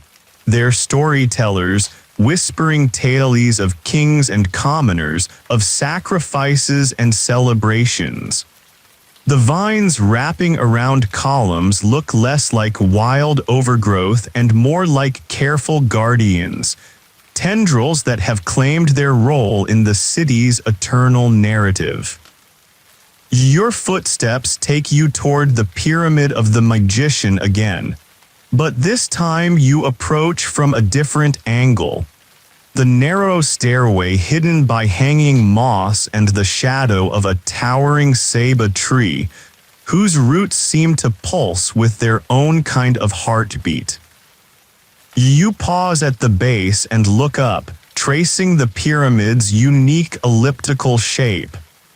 Unlike the symmetrical pyramids you might expect, this one leans slightly, as if caught mid-motion like a dancer frozen in an imperfect pose. You think about the story you heard earlier, that the pyramid was built overnight by a dwarf magician. Of course, you know that's probably a myth, but there's something delightful in the idea. A touch of whimsy in a city that takes itself seriously enough to carve gods into stone. Major historical fact: the Pyramid of the Magician, or the Pyramid of the Dwarf, stands out in Maya architecture for its unusual oval base and steep sides. Legend says it was built in a single night by a dwarf with magical powers, but archaeologists believe it was constructed over several centuries, with each new ruler adding their own layer, like the city's personal version of remodeling madness. You start to climb the stairs, the stone worn smooth by countless footsteps. The ascent is steeper than you expected, your legs protesting with every step, but you keep going, drawn upward by a curiosity that feels both urgent and leisurely. Near the top, you stop to catch your breath and glance out over the city. The view is breathtaking, a patchwork of rooftops, plazas, and jungle stretching endlessly toward the horizon. The sky is clear, a pale blue canvas awaiting tonight's comet and dreams. An obscure cultural tidbit: some Maya believed that ascending a pyramid was like journeying through the layers of the cosmos, moving from the earthly realm up through the heavens. Each step was a small ritual, a way to shed the mundane and approach the divine. As you stand there catching your breath, you hear a faint melody carried by the wind. It's the flute again. The same tune you heard earlier, soft and insistent, weaving through the leaves like a thread. You close your eyes and let the music wash over you. For a moment, the pyramid feels less like stone and more like a living creature, breathing in time with your own heartbeat. When the music fades, you realize you've been standing still for longer than you thought. The city waits patiently, its secrets tucked just beneath the surface, ready to be uncovered by those who listen closely enough. Descending the pyramid, you take a different path, weaving through narrow corridors and shadowed doorways that seem to hold their breath as you pass. The walls here are covered in faded murals, their colors muted but their stories still vibrant. You stop before a panel depicting a jaguar and a serpent entwined in an eternal dance, their bodies coiling and twisting around a central figure. A man holding a bowl that seems to glow with an inner light. You reach out to touch the mural, and your fingers brush against the rough plaster. The texture feels almost alive, pulsing faintly beneath your skin like the memory of a heartbeat. Major historical fact: the jaguar was one of the most powerful symbols in Maya culture, representing strength, night, and the underworld. It was often paired with the serpent, symbolizing the connection between earth and sky, life and death, reality and dream. You follow a narrow staircase downward, the air growing cooler and damper as you enter what might have once been a ceremonial chamber. The room is small and circular, its walls lined with niches holding fragments of pottery and small stone figurines. In the center stands a shallow basin carved from limestone, its surface etched with glyphs that you can't quite decipher. You lean in and trace the symbols with your fingers, feeling the grooves like the lines of an ancient map. An obscure cultural tidbit: some Maya rituals involved water basins used for divination. Priests would peer into the reflective surfaces to receive visions or messages from the gods. Water was seen as a gateway between worlds, a mirror where dreams and reality could intertwine. You crouch beside the basin and peer into the water.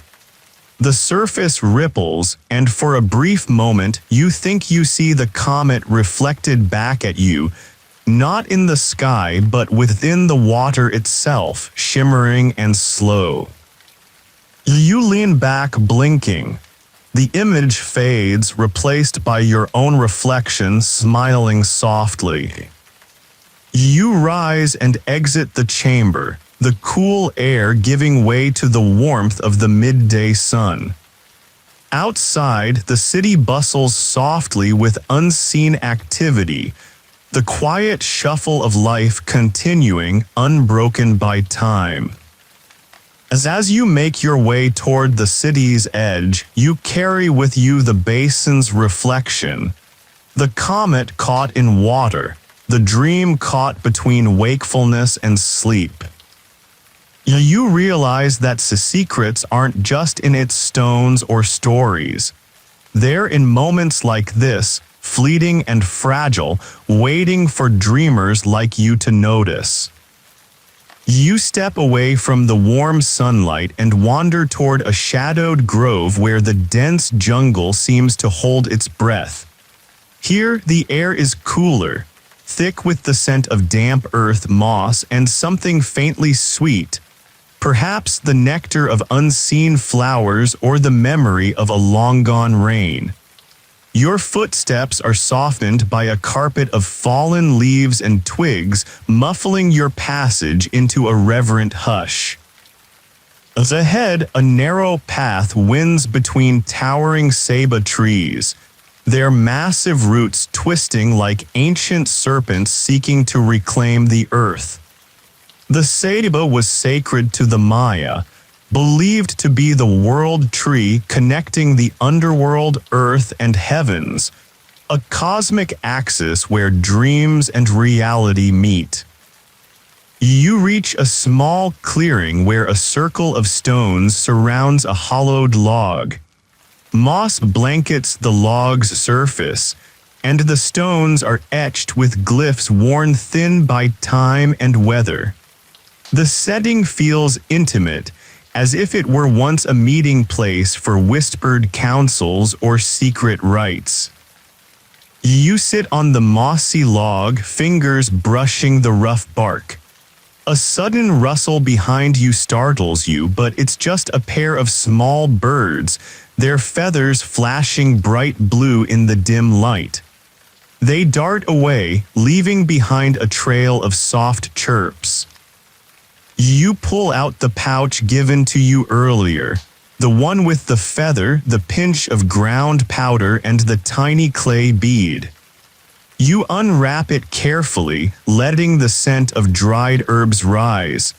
A faint hint of copal mixed with something earthier, almost like the forest itself. You sprinkle a little powder onto one of the stones, as if performing a silent ritual. The air seems to still even more, as if holding space for what might come next. Major historical fact: the Maya often used sacred groves as places for ceremonies and spiritual communication. Trees weren't just plants, they were living bridges between worlds. The ceiba especially was central to Maya cosmology, symbolizing life's cyclical nature and the interconnectedness of all things. As you sit, the soft hum of insects and distant animal calls becomes a soothing soundtrack. Your thoughts drift, tangled with the legends you've heard, of gods who dreamed the stars into existence, of comets as forgotten dreams returning to the sky. An obscure cultural tidbit: some Maya believed that comets were celestial omens born from the dreams of gods who had overslept, their tales like the trails of forgotten thoughts left behind. Rather than fear them, certain communities welcomed comets as reminders to pay attention to the unseen threads weaving through their lives. You close your eyes and breathe deeply, feeling the ancient energy around you. For a moment, the world feels fluid, edges softening, boundaries dissolving. You sense the presence of something just beyond perception, a whisper in the fabric of time. Opening your eyes, you notice a small carved figurine nestled in the moss. A jaguar finely detailed, its eyes inlaid with tiny pieces of obsidian that catch the light. You pick it up, warmth spreading through your palm. It feels like a talisman, a quiet companion for the journey ahead. You stand and continue down the path, the forest gradually giving way to open fields. The sky overhead is clear, the sun bright but forgiving.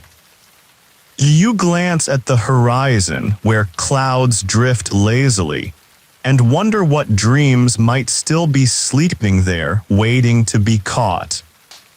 The open fields stretch out before you like a vast green sea, dotted with wildflowers and tall grasses that sway gently in the breeze. The air is alive with the scent of jasmine and freshly turned earth, a different kind of ancient, one less carved in stone and more whispered by wind and seed. You walk without hurry, feeling the softness of the grass beneath your feet and the sun's steady warmth on your skin. The world here is quiet but not empty, alive with small movements. A butterfly resting on a stalk, a rabbit darting through the underbrush, the distant call of a hawk. You come upon a solitary stone altar, low and simple, covered in a fine layer of moss. It stands in the center of the field like a forgotten promise, a place where someone once knelt and spoke to the sky. You approach it and notice faint glyphs carved into the surface. Stars, eyes, a comet with a long trailing tail. The symbols are weathered but unmistakable. You run your hand over the carvings, feeling the rough grooves beneath your fingertips. Major historical fact: the Maya frequently built altars and shrines outside city centers, often in fields or near water sources, as places to honor celestial events, deities, or ancestors. Comets, in particular, were associated with powerful omens and were sometimes commemorated with offerings or inscriptions. You kneel beside the altar and lay your jaguar figurine gently upon it, an unspoken offering from one dreamer to another. The breeze picks up, swirling around you, carrying with it the faint echo of a flute's melody. The same tune you heard in the city, soft and persistent. You close your eyes, letting the music envelop you and feel yourself drifting. Weightless, timeless, caught between earth and sky, dream and wakefulness. An obscure cultural tidbit. Some Maya believed that by playing certain melodies during celestial events, they could influence the dreams of gods, encouraging favorable omens or guidance. Music was a language not just for people, but for stars and spirits. When the music fades, you open your eyes to find the sky painted with the warm hues of sunset. The comet you've been chasing is visible now, a slow, glowing thread stitching the heavens, its tail trailing like a forgotten dream drifting home. You stand and take one last look around the field, the altar, the horizon stretching endlessly before you.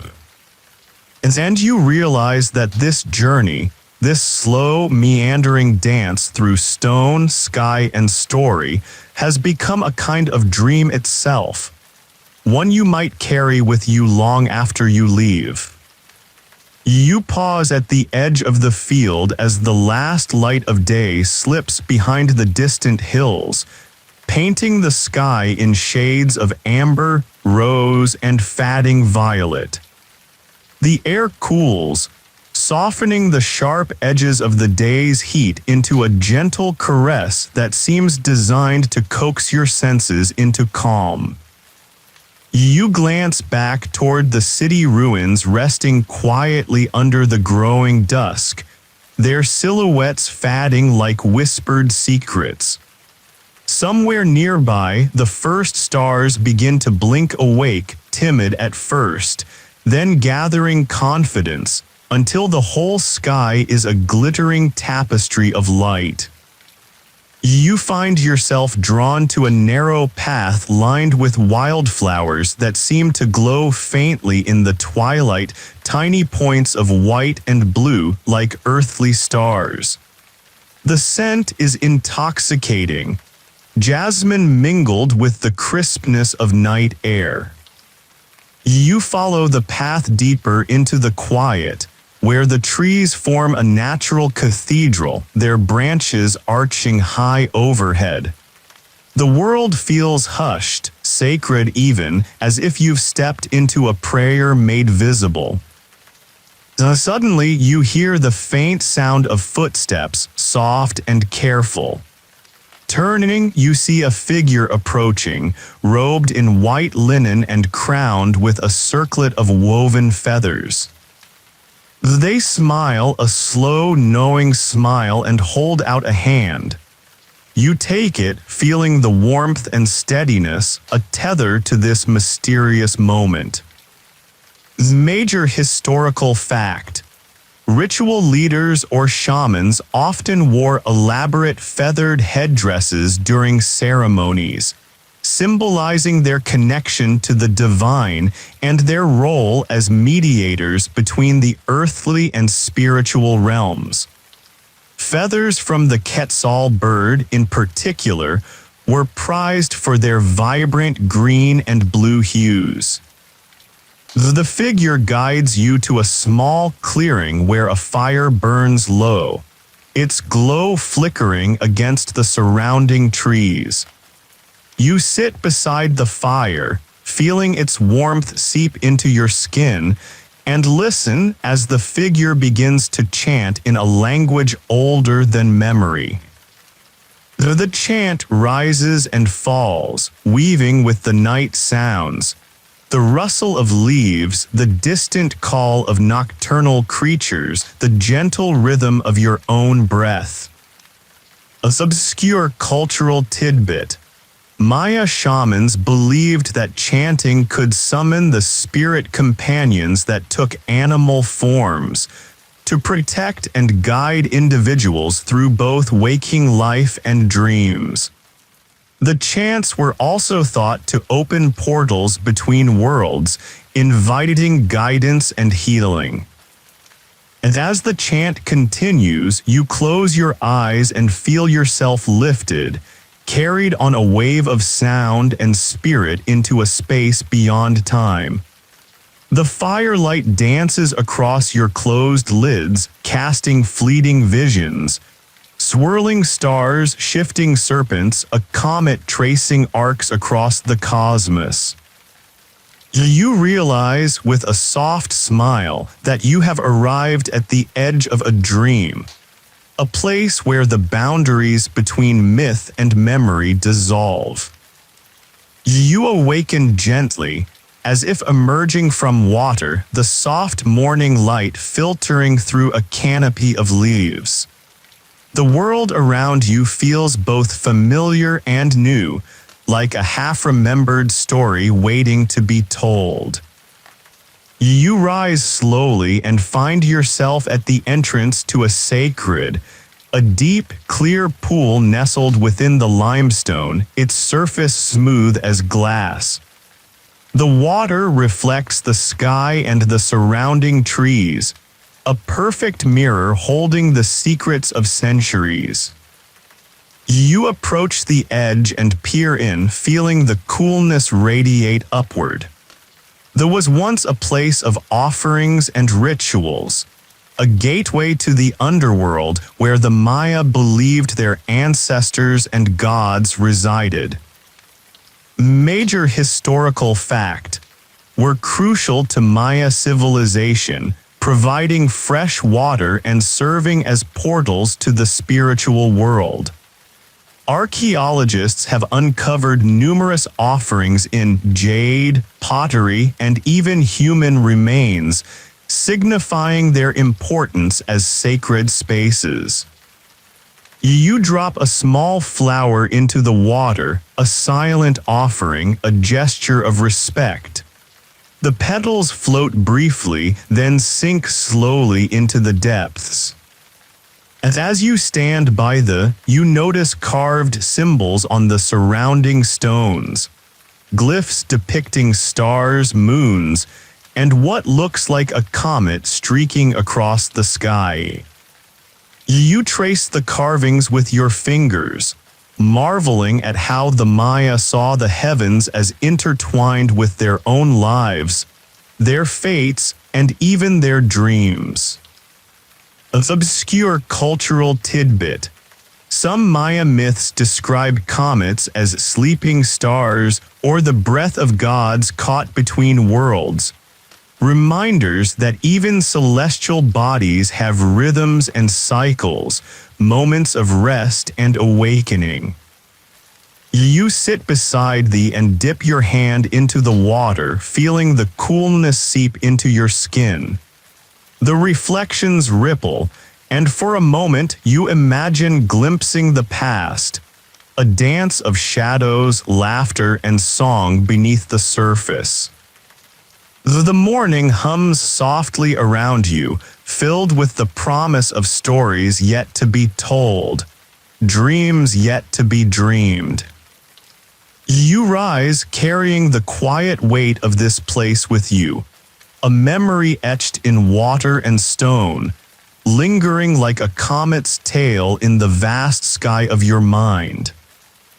You walk away from the slowly, each step deliberate, like you're trying not to wake something sleeping beneath the surface. The morning light cuts through the trees in soft golden beams, not harsh or urgent, just present like an old friend who doesn't mind the silence. A winding path stretches before you, lined with carved stele half swallowed by vines. You run your fingers across their edges as you pass. Each stone stands like a sentinel worn but not forgotten, etched with the weathered faces of kings, queens, gods, and creatures you can't quite name. Their eyes, stone and sightless, still feel like they're watching you pass, not with judgment, but a kind of eternal patience. You arrive at a stone bench shaded by a towering fig tree whose roots spill over the ruins like long, resting limbs. You sit, you breathe. The wind rustles the leaves, and for a moment you hear voices carried within it. Soft, overlapping whispers in a language you don't understand but somehow know was never meant to be translated, only felt. Beside you, carved into the bench, is a circular design, a glyph resembling both a spiral and a star, with a single tear-shaped dot at its center. You trace it absent-mindedly, wondering if it means dream, star, sorrow, or maybe all three. Major historical fact: the Maya developed over 800 distinct glyphs in their writing system, many of which remain undeciphered today. Their writing wasn't just phonetic, it was poetic, each symbol carrying layers of meaning, references, and cosmological resonance. Some glyphs served ceremonial roles rather than literal ones, blurring the line between written language and sacred art. A hummingbird zips by your head, startling you slightly. It pauses in midair, wings beating so fast they blur, as if defying physics by sheer stubbornness. You watch it hover near a red hibiscus bloom, then disappear as quickly as it came. You smile, you'd forgotten about hummingbirds. An obscure cultural tidbit. In some Maya traditions, hummingbirds were thought to carry messages from the spirit world. If one hovered near you, it meant someone on the other side was thinking of you or perhaps dreaming about you. They were considered lucky, but also nosy, flitting between dimensions without needing permission. You stand again and walk past the last of the stelae. One catches your eye, a figure cloaked in feathers, arms raised, a trail of fire curling behind them like a comet's tail. The figure isn't identified with a name glyph. No title, no record, just the image. It feels intentional, like an anonymous gift left behind on purpose. You press your palm to the stone. It's warm. So somehow. Now, just as you're about to step away, you notice something at your feet, a perfectly round stone bead, smooth and reddish like polished coral. You kneel and pick it up. It fits in your palm like it was made for it. Another piece of the dream slipped into your pocket by the past. The wind shifts again, and a soft rustling behind you draws your gaze. As a child stands on the edge of the clearing, watching you with a quiet, calm expression. They hold a basket of wildflowers and a piece of folded cloth, embroidered, old, and carefully carried. You wave. So they nod. Then they turn and walk into the forest, leaving a petal-strewn trail behind them. You follow. Because of course you do. The forest deepens around you. The light filters through the canopy in patches now, dappling the earth with soft circles that look like coins dropped by the sky. The ground is uneven, roots rising like ribs, stones jutting from the soil like forgotten thoughts. You catch glimpses of the child just ahead, always just around the next bend, their white tunic catching the light before vanishing again behind a tree. You call out, but they don't turn, they don't run either. They simply guide. Eventually, the trail opens into a narrow glade bordered by small standing stones. In the center is a circle of ash, cold now, though the scent of smoke still lingers.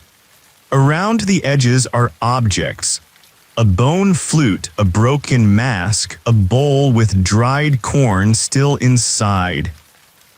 You feel like you've stepped into a paused ritual, like the people just left, intending to return any moment but never did.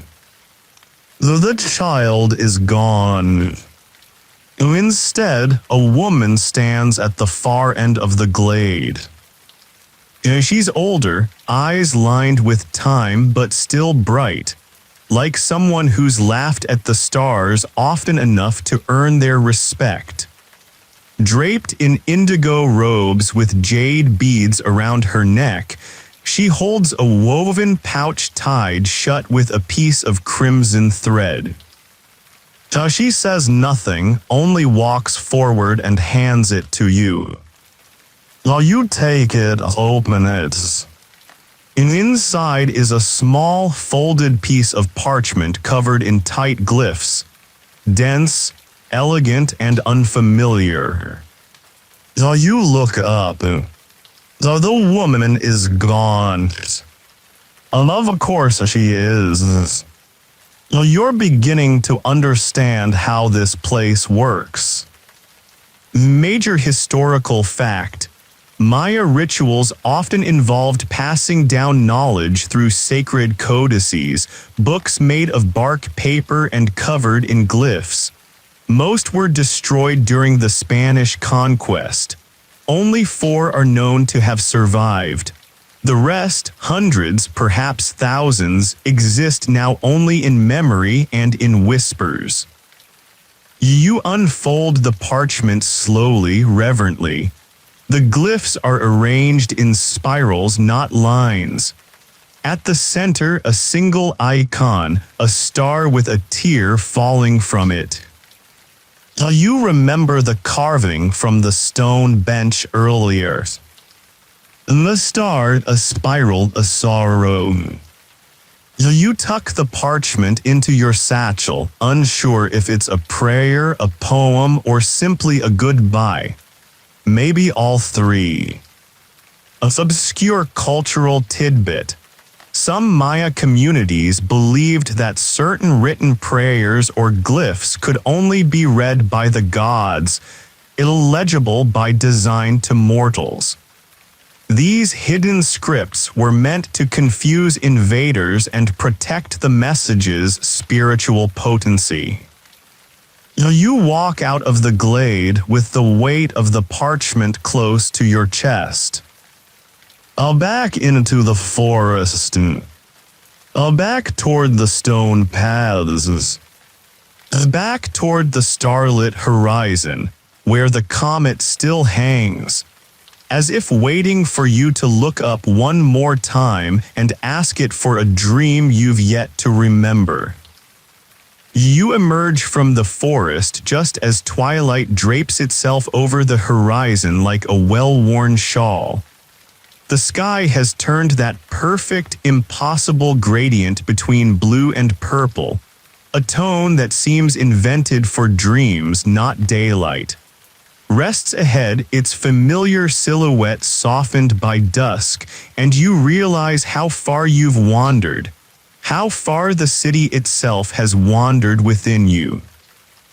Your feet return to the main plaza where shadows stretch long over the worn stones, and the quiet is so thick you feel like you've stepped into a breath held for centuries.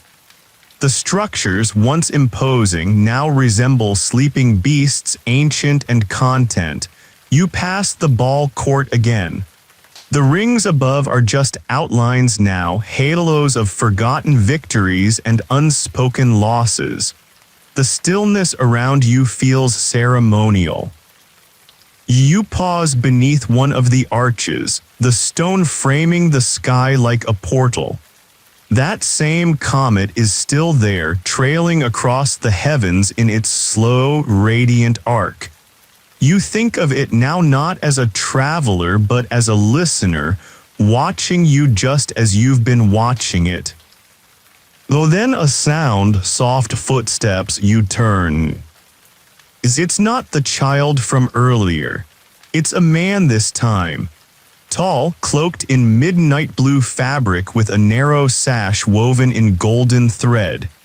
His hair is long and gray, tied back with a strip of red cloth. In his left hand, he holds a long wooden staff, adorned with feathers and a single polished stone at the top, round, reddish, the same hue as the bead you pocketed earlier.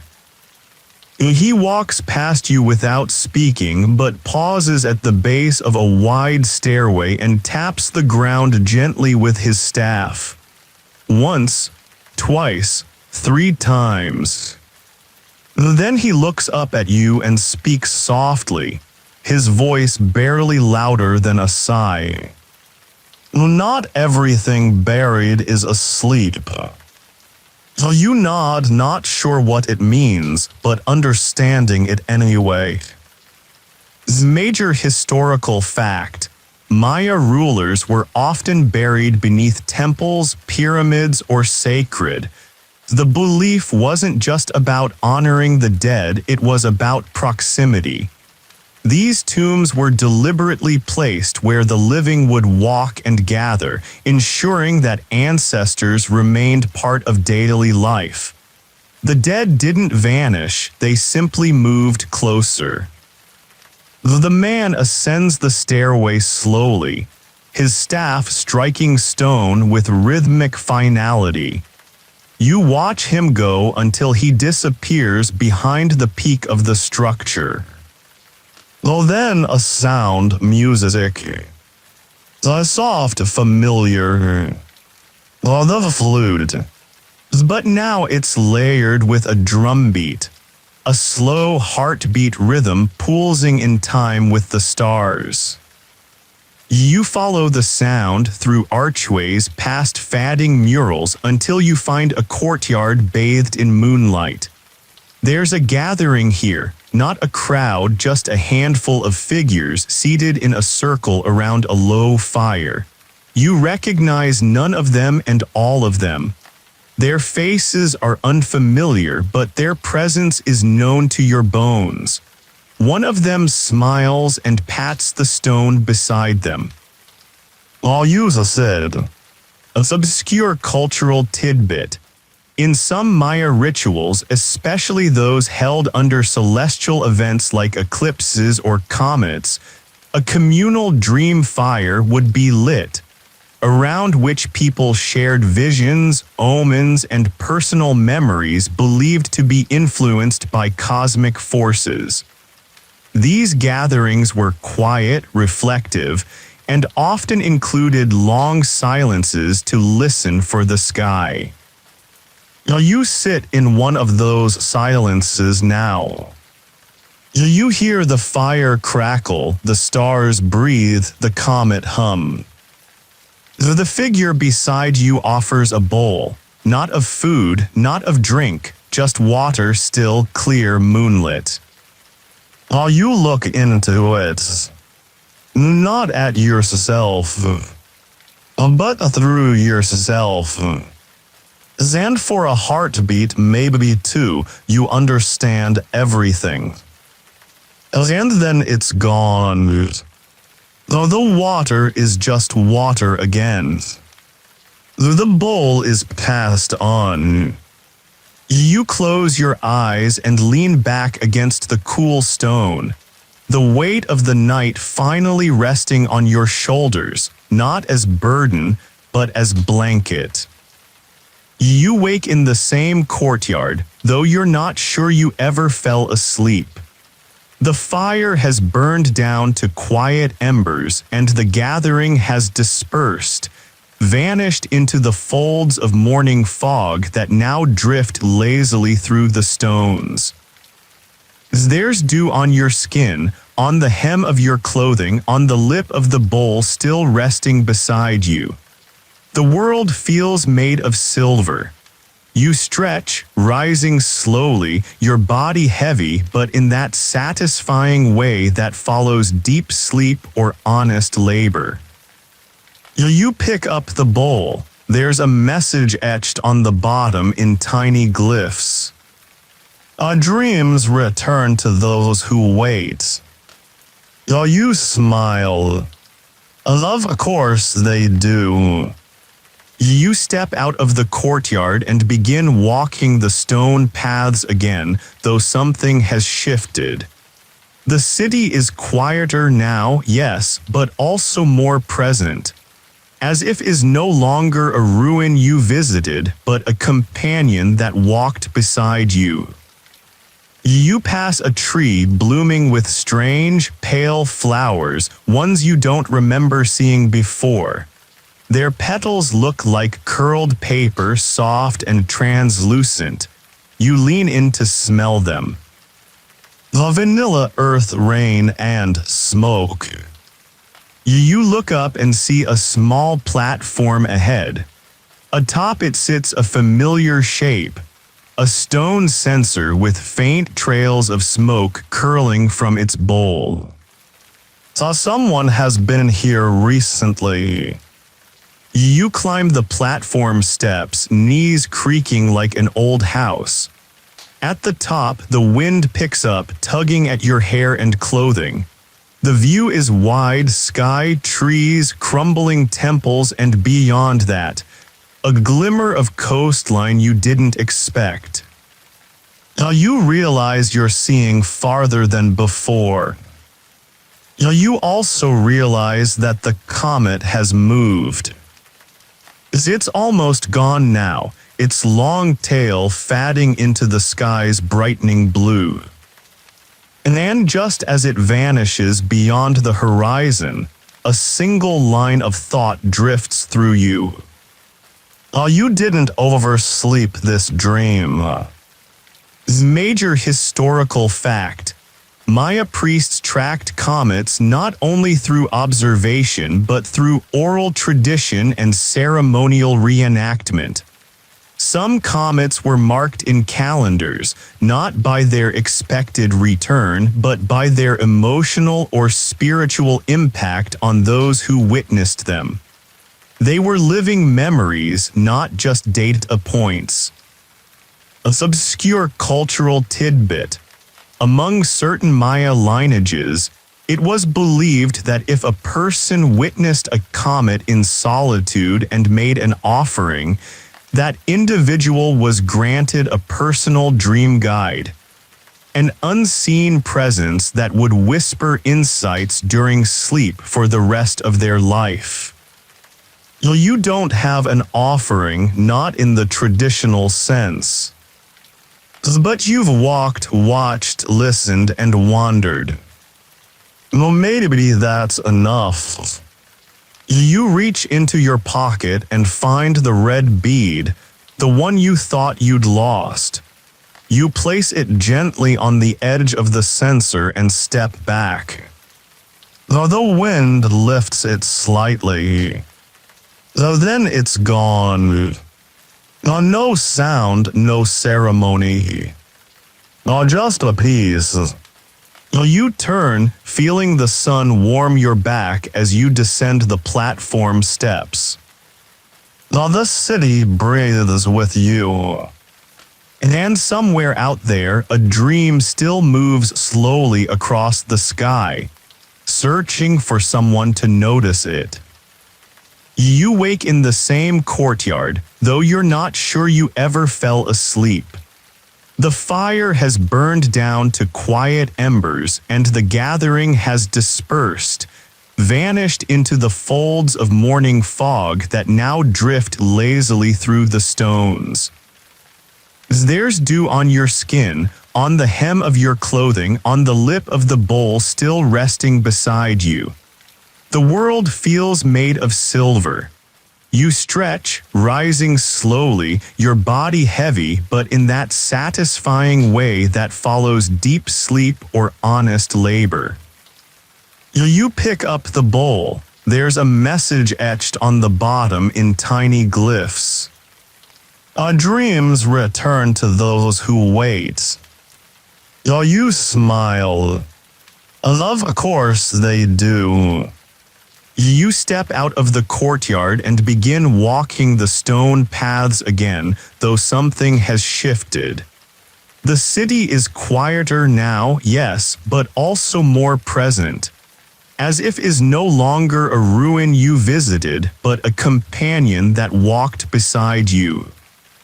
You pass a tree blooming with strange, pale flowers, ones you don't remember seeing before. Their petals look like curled paper, soft and translucent. You lean in to smell them. The vanilla, earth, rain, and smoke. You look up and see a small platform ahead. Atop it sits a familiar shape, a stone censer with faint trails of smoke curling from its bowl. So someone has been here recently. You climb the platform steps, knees creaking like an old house. At the top, the wind picks up, tugging at your hair and clothing. The view is wide, sky, trees, crumbling temples, and beyond that, a glimmer of coastline you didn't expect. Now you realize you're seeing farther than before. Now you also realize that the comet has moved.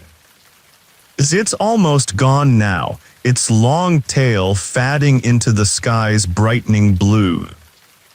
And then just as it vanishes beyond the horizon, a single line of thought drifts through you. You didn't oversleep this dream. Major historical fact. Maya priests tracked comets not only through observation but through oral tradition and ceremonial reenactment. Some comets were marked in calendars, not by their expected return, but by their emotional or spiritual impact on those who witnessed them. They were living memories, not just date points. A obscure cultural tidbit.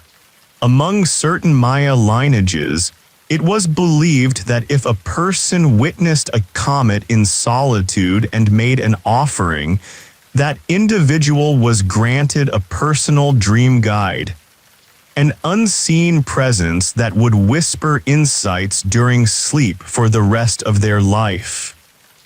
You don't have an offering, not in the traditional sense. But you've walked, watched, listened, and wandered. Well, maybe that's enough. You reach into your pocket and find the red bead, the one you thought you'd lost. You place it gently on the edge of the censer and step back. The wind lifts it slightly. Then it's gone. No sound, no ceremony. Just a piece. You turn, feeling the sun warm your back as you descend the platform steps. The city breathes with you. And somewhere out there, a dream still moves slowly across the sky, searching for someone to notice it. You wake in the same courtyard, though you're not sure you ever fell asleep. The fire has burned down to quiet embers, and the gathering has dispersed, vanished into the folds of morning fog that now drift lazily through the stones. There's dew on your skin, on the hem of your clothing, on the lip of the bowl still resting beside you. The world feels made of silver. You stretch, rising slowly, your body heavy, but in that satisfying way that follows deep sleep or honest labor. You pick up the bowl. There's a message etched on the bottom in tiny glyphs. Our dreams return to those who wait. You smile. Of course they do. You step out of the courtyard and begin walking the stone paths again, though something has shifted. The city is quieter now, yes, but also more present. As if is no longer a ruin you visited, but a companion that walked beside you. You pass a tree blooming with strange, pale flowers, ones you don't remember seeing before. Their petals look like curled paper, soft and translucent. You lean in to smell them. The vanilla earth, rain, and smoke. You look up and see a small platform ahead. Atop it sits a familiar shape, a stone censer with faint trails of smoke curling from its bowl. So someone has been here recently. You climb the platform steps, knees creaking like an old house. At the top, the wind picks up, tugging at your hair and clothing. The view is wide, sky, trees, crumbling temples, and beyond that, a glimmer of coastline you didn't expect. Now you realize you're seeing farther than before. Now you also realize that the comet has moved. It's almost gone now, its long tail fading into the sky's brightening blue. And then just as it vanishes beyond the horizon, a single line of thought drifts through you. You didn't oversleep this dream. Major historical fact. Maya priests tracked comets not only through observation but through oral tradition and ceremonial reenactment. Some comets were marked in calendars, not by their expected return, but by their emotional or spiritual impact on those who witnessed them. They were living memories, not just data points. An obscure cultural tidbit. Among certain Maya lineages, it was believed that if a person witnessed a comet in solitude and made an offering, that individual was granted a personal dream guide, an unseen presence that would whisper insights during sleep for the rest of their life. You don't have an offering, not in the traditional sense. But you've walked, watched, listened, and wandered. Well, maybe that's enough. You reach into your pocket and find the red bead, the one you thought you'd lost. You place it gently on the edge of the censer and step back. The wind lifts it slightly. Then it's gone. No sound, no ceremony. Just a piece. You turn, feeling the sun warm your back as you descend the platform steps. The city breathes with you. And somewhere out there, a dream still moves slowly across the sky, searching for someone to notice it. You wake in the same courtyard, though you're not sure you ever fell asleep. The fire has burned down to quiet embers, and the gathering has dispersed, vanished into the folds of morning fog that now drift lazily through the stones. There's dew on your skin, on the hem of your clothing, on the lip of the bowl still resting beside you. The world feels made of silver. You stretch, rising slowly, your body heavy, but in that satisfying way that follows deep sleep or honest labor. You pick up the bowl. There's a message etched on the bottom in tiny glyphs. Our dreams return to those who wait. You smile. Of course they do. You step out of the courtyard and begin walking the stone paths again, though something has shifted. The city is quieter now, yes, but also more present. As if is no longer a ruin you visited, but a companion that walked beside you. You pass a tree blooming with strange, pale flowers, ones you don't remember seeing before. Their petals look like curled paper, soft and translucent. You lean in to smell them. The vanilla, earth, rain, and smoke. You look up and see a small platform ahead. Atop it sits a familiar shape, a stone censer with faint trails of smoke curling from its bowl. Someone has been here recently. You climb the platform steps, knees creaking like an old house. At the top, the wind picks up, tugging at your hair and clothing. The view is wide, sky, trees, crumbling temples, and beyond that, a glimmer of coastline you didn't expect. Now you realize you're seeing farther than before. You also realize that the comet has moved. It's almost gone now, its long tail fading into the sky's brightening blue. And just as it vanishes beyond the horizon, a single line of thought drifts through you. You didn't oversleep this dream. Major historical fact. Maya priests tracked comets not only through observation but through oral tradition and ceremonial reenactment. Some comets were marked in calendars, not by their expected return, but by their emotional or spiritual impact on those who witnessed them. They were living memories, not just data points. A obscure cultural tidbit. Among certain Maya lineages, it was believed that if a person witnessed a comet in solitude and made an offering, that individual was granted a personal dream guide, an unseen presence that would whisper insights during sleep for the rest of their life. You don't have an offering, not in the traditional sense. But you've walked, watched, listened, and wandered. Maybe that's enough. You reach into your pocket and find the red bead, the one you thought you'd lost. You place it gently on the edge of the censer and step back.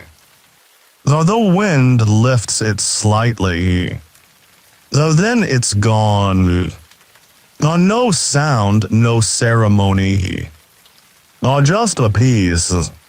You turn, feeling the sun warm your back as you descend the platform steps. The city breathes with you. And somewhere out there, a dream still moves slowly across the sky, searching for someone to notice it. You wake in the same courtyard, though you're not sure you ever fell asleep. The fire has burned down to quiet embers, and the gathering has dispersed, vanished into the folds of morning fog that now drift lazily through the stones. There's dew on your skin, on the hem of your clothing, on the lip of the bowl still resting beside you. The world feels made of silver. You stretch, rising slowly, your body heavy, but in that satisfying way that follows deep sleep or honest labor. You pick up the bowl. There's a message etched on the bottom in tiny glyphs. Our dreams return to those who wait. You smile. Of course they do. You step out of the courtyard and begin walking the stone paths again, though something has shifted. The city is quieter now, yes, but also more present. As if is no longer a ruin you visited, but a companion that walked beside you. You pass a tree blooming with strange, pale flowers, ones you don't remember seeing before. Their petals look like curled paper, soft and translucent. You lean in to smell them. The vanilla, earth, rain, and smoke. You look up and see a small platform ahead. Atop it sits a familiar shape, a stone censer with faint trails of smoke curling from its bowl. Someone has been here recently. You climb the platform steps, knees creaking like an old house. At the top, the wind picks up, tugging at your hair and clothing. The view is wide, sky, trees, crumbling temples, and beyond that, a glimmer of coastline you didn't expect. You realize you're seeing farther than before. You also realize that the comet has moved. It's almost gone now, its long tail fading into the sky's brightening blue. And then just as it vanishes beyond the horizon, a single line of thought drifts through you. You didn't oversleep this dream. Major historical fact. Maya priests tracked comets not only through observation but through oral tradition and ceremonial reenactment. Some comets were marked in calendars, not by their expected return, but by their emotional or spiritual impact on those who witnessed them. They were living memories, not just data points. An obscure cultural tidbit. Among certain Maya lineages, it was believed that if a person witnessed a comet in solitude and made an offering, that individual was granted a personal dream guide, an unseen presence that would whisper insights during sleep for the rest of their life. You don't have an offering, not in the traditional sense. But you've walked, watched, listened, and wandered. Well, maybe that's enough. You reach into your pocket and find the red bead, the one you thought you'd lost. You place it gently on the edge of the censer and step back. The wind lifts it slightly. Then it's gone. No sound, no ceremony. Just a piece. You turn, feeling the sun warm your back as you descend the platform steps. The city breathes with you. And somewhere out there, a dream still moves slowly across the sky, searching for someone to notice it. You wake in the same courtyard, though you're not sure you ever fell asleep. The fire has burned down to quiet embers, and the gathering has dispersed, vanished into the folds of morning fog that now drift lazily through the stones. There's dew on your skin, on the hem of your clothing, on the lip of the bowl still resting beside you. The world feels made of silver. You stretch, rising slowly, your body heavy, but in that satisfying way that follows deep sleep or honest labor. You pick up the bowl. There's a message etched on the bottom in tiny glyphs. Our dreams return to those who wait. You smile. Of course they do. You step out of the courtyard and begin walking the stone paths again, though something has shifted. The city is quieter now, yes, but also more present. As if is no longer a ruin you visited, but a companion that walked beside you.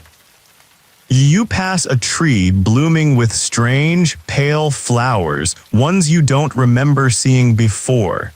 Their petals look like curled paper, soft and translucent.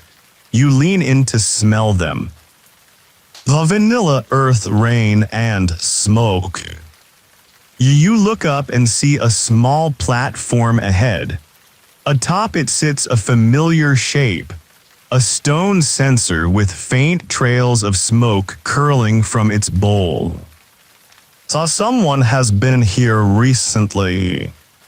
You climb the platform steps, knees creaking like an old house. At the top, the wind picks up, tugging at your hair and clothing. The view is wide, sky, trees, crumbling temples, and beyond that, a glimmer of coastline you didn't expect. You realize you're seeing farther than before. You also realize that the comet has moved. It's almost gone now, its long tail fading into the sky's brightening blue. And then just as it vanishes beyond the horizon, a single line of thought drifts through you.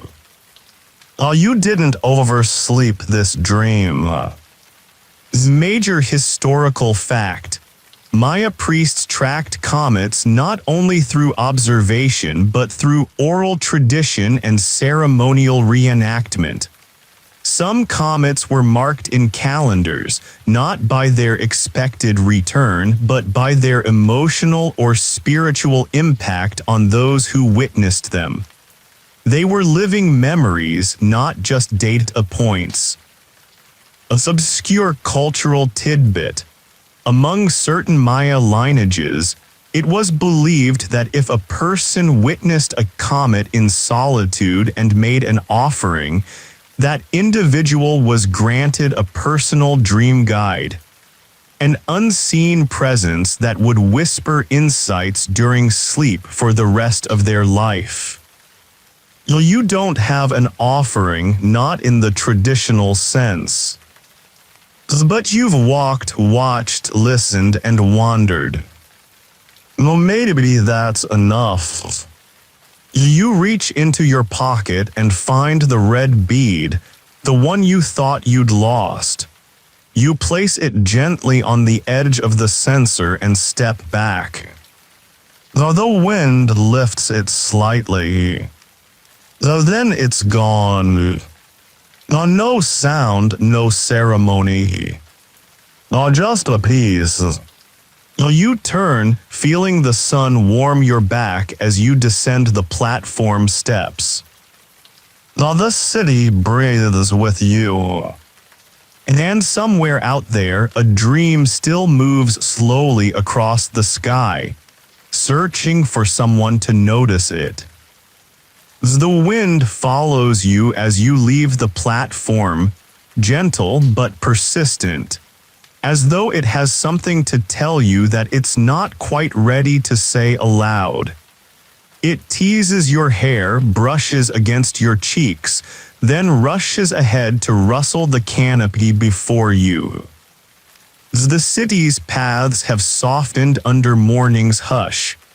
Once a puzzle of grandeur and ceremony now stretches out like an open hand, no longer intimidating but welcoming. You walk its lines with confidence, not because you know where they lead, but because it no longer matters. There's no destination here, only rhythm. You pass through a long colonnade, its stone columns tilting slightly, like old friends leaning in to swap secrets. Ferns sprout from the crevices between the floor tiles, delicate and stubborn, proof that even among ruins, life insists on returning. And so do you. You come upon a half-collapsed shrine set into a quiet courtyard. Vines spill down its roof like green hair, and bees buzz lazily around the flowering trumpet-shaped blooms. Inside the shrine, an altar sits crookedly, still decorated with what looks like charred incense. Though the smell is gone, the idea of scent lingers. You kneel and brush the dust from the altar. Beneath it is a carving, a figure lying on their side, eyes closed, a trail of stars flowing from their mouth. It's gentle, strangely human. You stare at it, wondering if the artist knew that thousands of years later you'd be here, looking for yourself in the face of a sleeping stranger. Major historical fact: the Maya had deities and spiritual figures who governed dreams, among them the high god of wisdom and night visions. Some temples were dedicated not to war or weather, but to sleep, prophecy, and the sacred act of dreaming. In their world, dreaming was not an escape, it was a duty. You sit on the floor of the shrine for a long while, knees hugged to your chest, head tilted toward the sky. Somewhere above the ceiling's missing tiles, the clouds move slowly like boats on an invisible ocean. You begin to understand why the Maya saw dreams as weather. Shifting, ephemeral, sometimes clear, sometimes chaotic. And sometimes, when the sky and your mind cooperate, predictable in a way that's still full of surprise. As a small bird hops into the shrine, it doesn't startle. It just stares at you, tilts its head, and then lets out a short chirp before fluttering onto the altar and pecking at the incense ash. It flies away again just as quickly. You stand and walk out into the courtyard, the sunlight warming your shoulders like a shawl passed down through generations. And then, there it is again. The Comets. I fainter now barely more than a glimmer, but there's. Still moving. Still dreaming. As obscure cultural tidbit, there are records of Maya diviners consulting dreams during Comet and interpreting them with specially trained parrots. Yes, parrots, who were taught to mimic certain words believed to be messages from gods. If a bird spoke during a dream ritual, it was taken very seriously. So yes, somewhere in history, a parrot might have determined the fate of an entire village. You smile at the thought, not because it's funny, though it is, but because it reminds you of the sheer depth of the Maya imagination, their seriousness of wonder. You want to believe in a world where birds carry dreams. You already kind of do. You head down a slope that leads toward the edge of foundations. The jungle presses in again, less imposing this time, more like a grandmother giving you a goodbye hug that lasts just one beat too long. The path narrows into a corridor framed by trees so dense they almost seem to breathe in unison. Sunlight splinters through in narrow shafts, painting the ground in long gold bars. You walk slowly, thoughtfully. Each step feels like a page turning. As eventually, you reach a small, almost forgotten structure, a round, squat building half buried in vines, like a turtle curled in sleep. You recognize it from earlier drawings and vague travel notes. It's a planetary observatory. Or at least it was. You duck through the low entrance. Inside, the air is cooler, tinged with the scent of stone and lichen. The ceiling opens to a narrow shaft of sky just enough to see a slice of the heavens. It feels like being inside the eyepiece of a telescope pointed not just outward, but upward and inward at once. You sit cross-legged in the center, your body folding naturally into stillness. The stone beneath you holds the cool of night, and above, the light trickles down in soft beams. While you close your eyes, and for a while there is nothing. Not silences, not noises, just nothing. And in that nothingness, a thought rises, uninvited but welcomed. What if comets are just the dreams we forget returning to remind us who we are? Major historical fact was not only a religious and political center, but also an astronomical hub.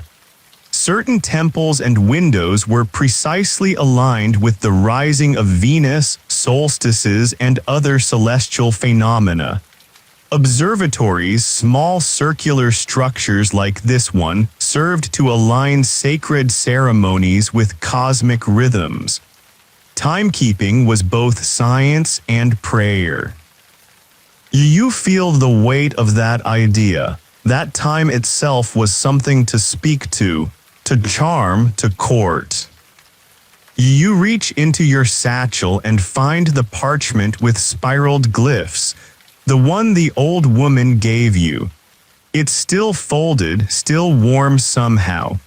You hold it beneath the light shaft, letting the sunlight fall across the words like a slow caress. You think about reading it aloud, but you don't. You understand now, it was never written for your voice. It was written for your silence. An obscure cultural tidbit. In Maya tradition, some texts were never meant to be spoken. Silent scripts were carried during sacred pilgrimages, and simply holding them was believed to invoke divine awareness. These were prayers of presence, not performance. You sit a while longer, the parchment on your lap, the comet fading further from view but settling deeper into you. Eventually, you rise and step back into the light of day. A breeze behind you, the jungle shifts. The stars prepare their return. And you continue walking, now not just through the ruins, but through a place between memory and myth, where every footstep becomes part of the story. You walk quietly, not out of caution now, but reverence. There's nothing left to disturb, only layers to notice. The path curls gently through a thicket of flowering shrubs and ferns, the kind that bloom more boldly as night approaches. Fireflies blink in the shadows like nature's shy punctuation marks. You begin to feel as though you're being gently escorted from the dream, handed over from one set of unseen guardians to another. Narrows behind you, the wide plazas giving way to uneven terrain. Stone yielding to earth, memory yielding to meaning.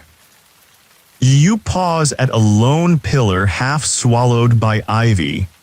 There's a carving worn nearly smooth, a single glyph that has lost its context but not its weight. You press your fingers to it instinctively. It doesn't give you a vision. No voices whisper from the past. It just stays cool beneath your hand as if saying, "Oh, you're still here, that's enough." The sky is fully velvet now, dusted with stars and backlit by a crescent moon. Somewhere near the horizon, the comet is almost gone, its arc reduced to the faintest thread. A closing parenthesis to a story you didn't know you were already in the middle of when it began. You remember something from earlier, how one priest described comets as the dreams of gods who overslept.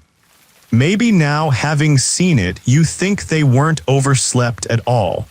Maybe they were simply delayed, held back until the right eyes were ready to notice.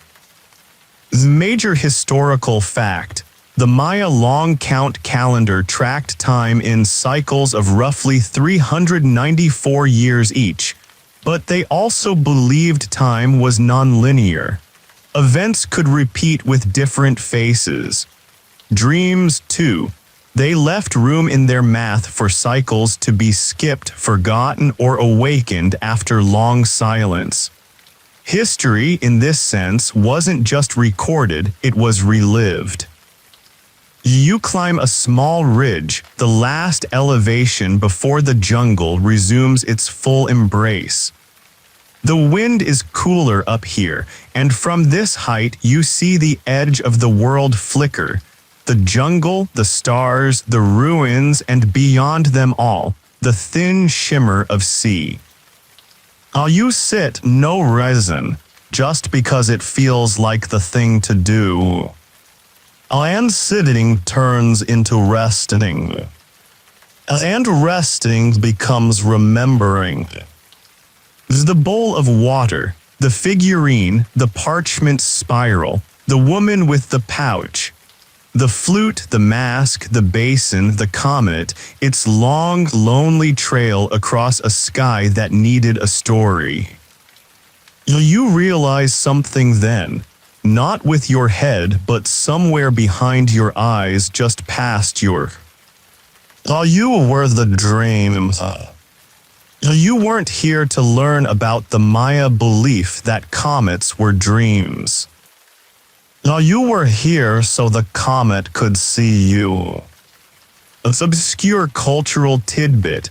Maya nighttime rituals sometimes included lying face up on ceremonial platforms to be seen by the sky. Not for the stars to be admired, but to offer oneself as a willing participant in the celestial narrative. A small gesture of, I see you, now see me. You lie back, the ridge pressing gently into your shoulders. The sky above stretches wide and ancient and impossibly tender. You don't try to hold onto the thoughts. You let them go. Though they were never meant to be clutched. Though they were meant to pass through you. Like starlight. Like stories. Like a dreams. You wake not with a jolt, but the way leaves settle into stillness after a breeze has passed. You're still lying on the ridge and the stars are still overhead, but everything has softened, as if even the sky has exhaled. A gentle sound stirs the air.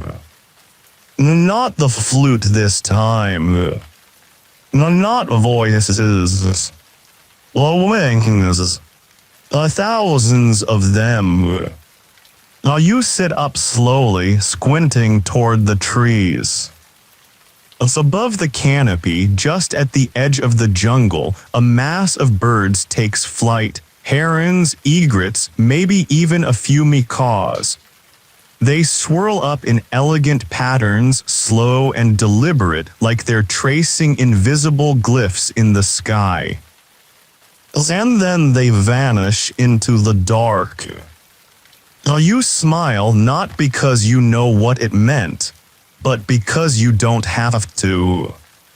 You stand, brush off the moss from your clothing, and begin walking again, not back toward, but down the path that leads gently, patiently into the jungle's edge. There's a hut ahead, small, round, tucked into the greenery like it's grown there. The smoke curls from the thatch roof. A soft light glows inside. You hear someone moving, a chair scooting, the creak of wood. You pause at the entrance. A voice calls out, "I'll come in, there's tea." While you enter, inside it's warmer than expected. Earthy, lived in, a clay mug waits on a low table. The steam smells of herbs, mint, cacao, honey, bark. While you sit, you sip. Oh, it's the best thing you've ever tasted. Not because of what's in it, but because of what it remembers. The elder sitting across from you doesn't speak much, just hums occasionally. At one point, they hand you a folded piece of cloth. Inside, the jaguar figurine, the bead, the red thread, the parchment spiral. As everything you thought you left behind. As everything you were never meant to keep, but were meant to carry. Major historical fact. Among some Maya communities, the act of returning the symbols was a quiet ceremony done without audience or priest. A way of recognizing that every traveler carries fragments of the sacred even when they think they're lost. Especially when they think they're lost. You thank the elder with a look. They nod as if to say, you were never outside the story. You leave the hut just as dawn begins to stretch its golden fingers across the trees. The birds have returned to their nests. The comet is gone. But you know it's not really gone. It's simply finished watching. It's your turn now. To hold the dream. You walk the last length of the path with slow, even steps, each footfall sinking just slightly into the soft earth below. The jungle no longer whispers to you. It hums low, steady, like the sound a house makes when everyone is asleep and dreaming quietly inside. You follow this hum not because it tells you where to go, but because it reminds you that there's no place left to reach. The trees part gently as you pass, their long green fingers brushing against your shoulders like old friends saying goodbye without needing to speak. Somewhere overhead, the first birds of the morning call out, their songs half melody, half memory. They sing not to wake you, but to welcome you home from a very long dream. You come upon a wide clearing and it opens before you like the final page of a book, no cliffhanger, no twist. Just soft light pouring in from the east, pooling across the grass in gold and pale rose. The sky is full now of light, of space, of the quiet confidence of things that simply are. There is no comet now, no glyphs, no rituals, just the long breath of a new day exhaling across the landscape. You sit down at the edge of the clearing, arms resting on your knees, your back straight but soft. Your eyes are open, but they don't need to be. What you came to see has already been seen. What you came to carry, you already carry. And what you came to dream, well, you're still dreaming it, even now, even here, even as the sunlight finds your skin and warms it gently. A breeze stirs through the grass, slow and wide, like a final lullaby sung by the earth itself. And in that breeze, you finally understand. Not all dreams end when we wake. Some dreams just change shape. Or from sky to memory, and to the quiet, waking rhythm of a life still unfolding. So rest now just a little longer. Let the last of this story settle into you. Let your breath slow. Let your shoulders drop. Let the stars fade gently from your mind. You're safe here, and you're exactly where the dream needed you to be. A good night, wanderer of whispers.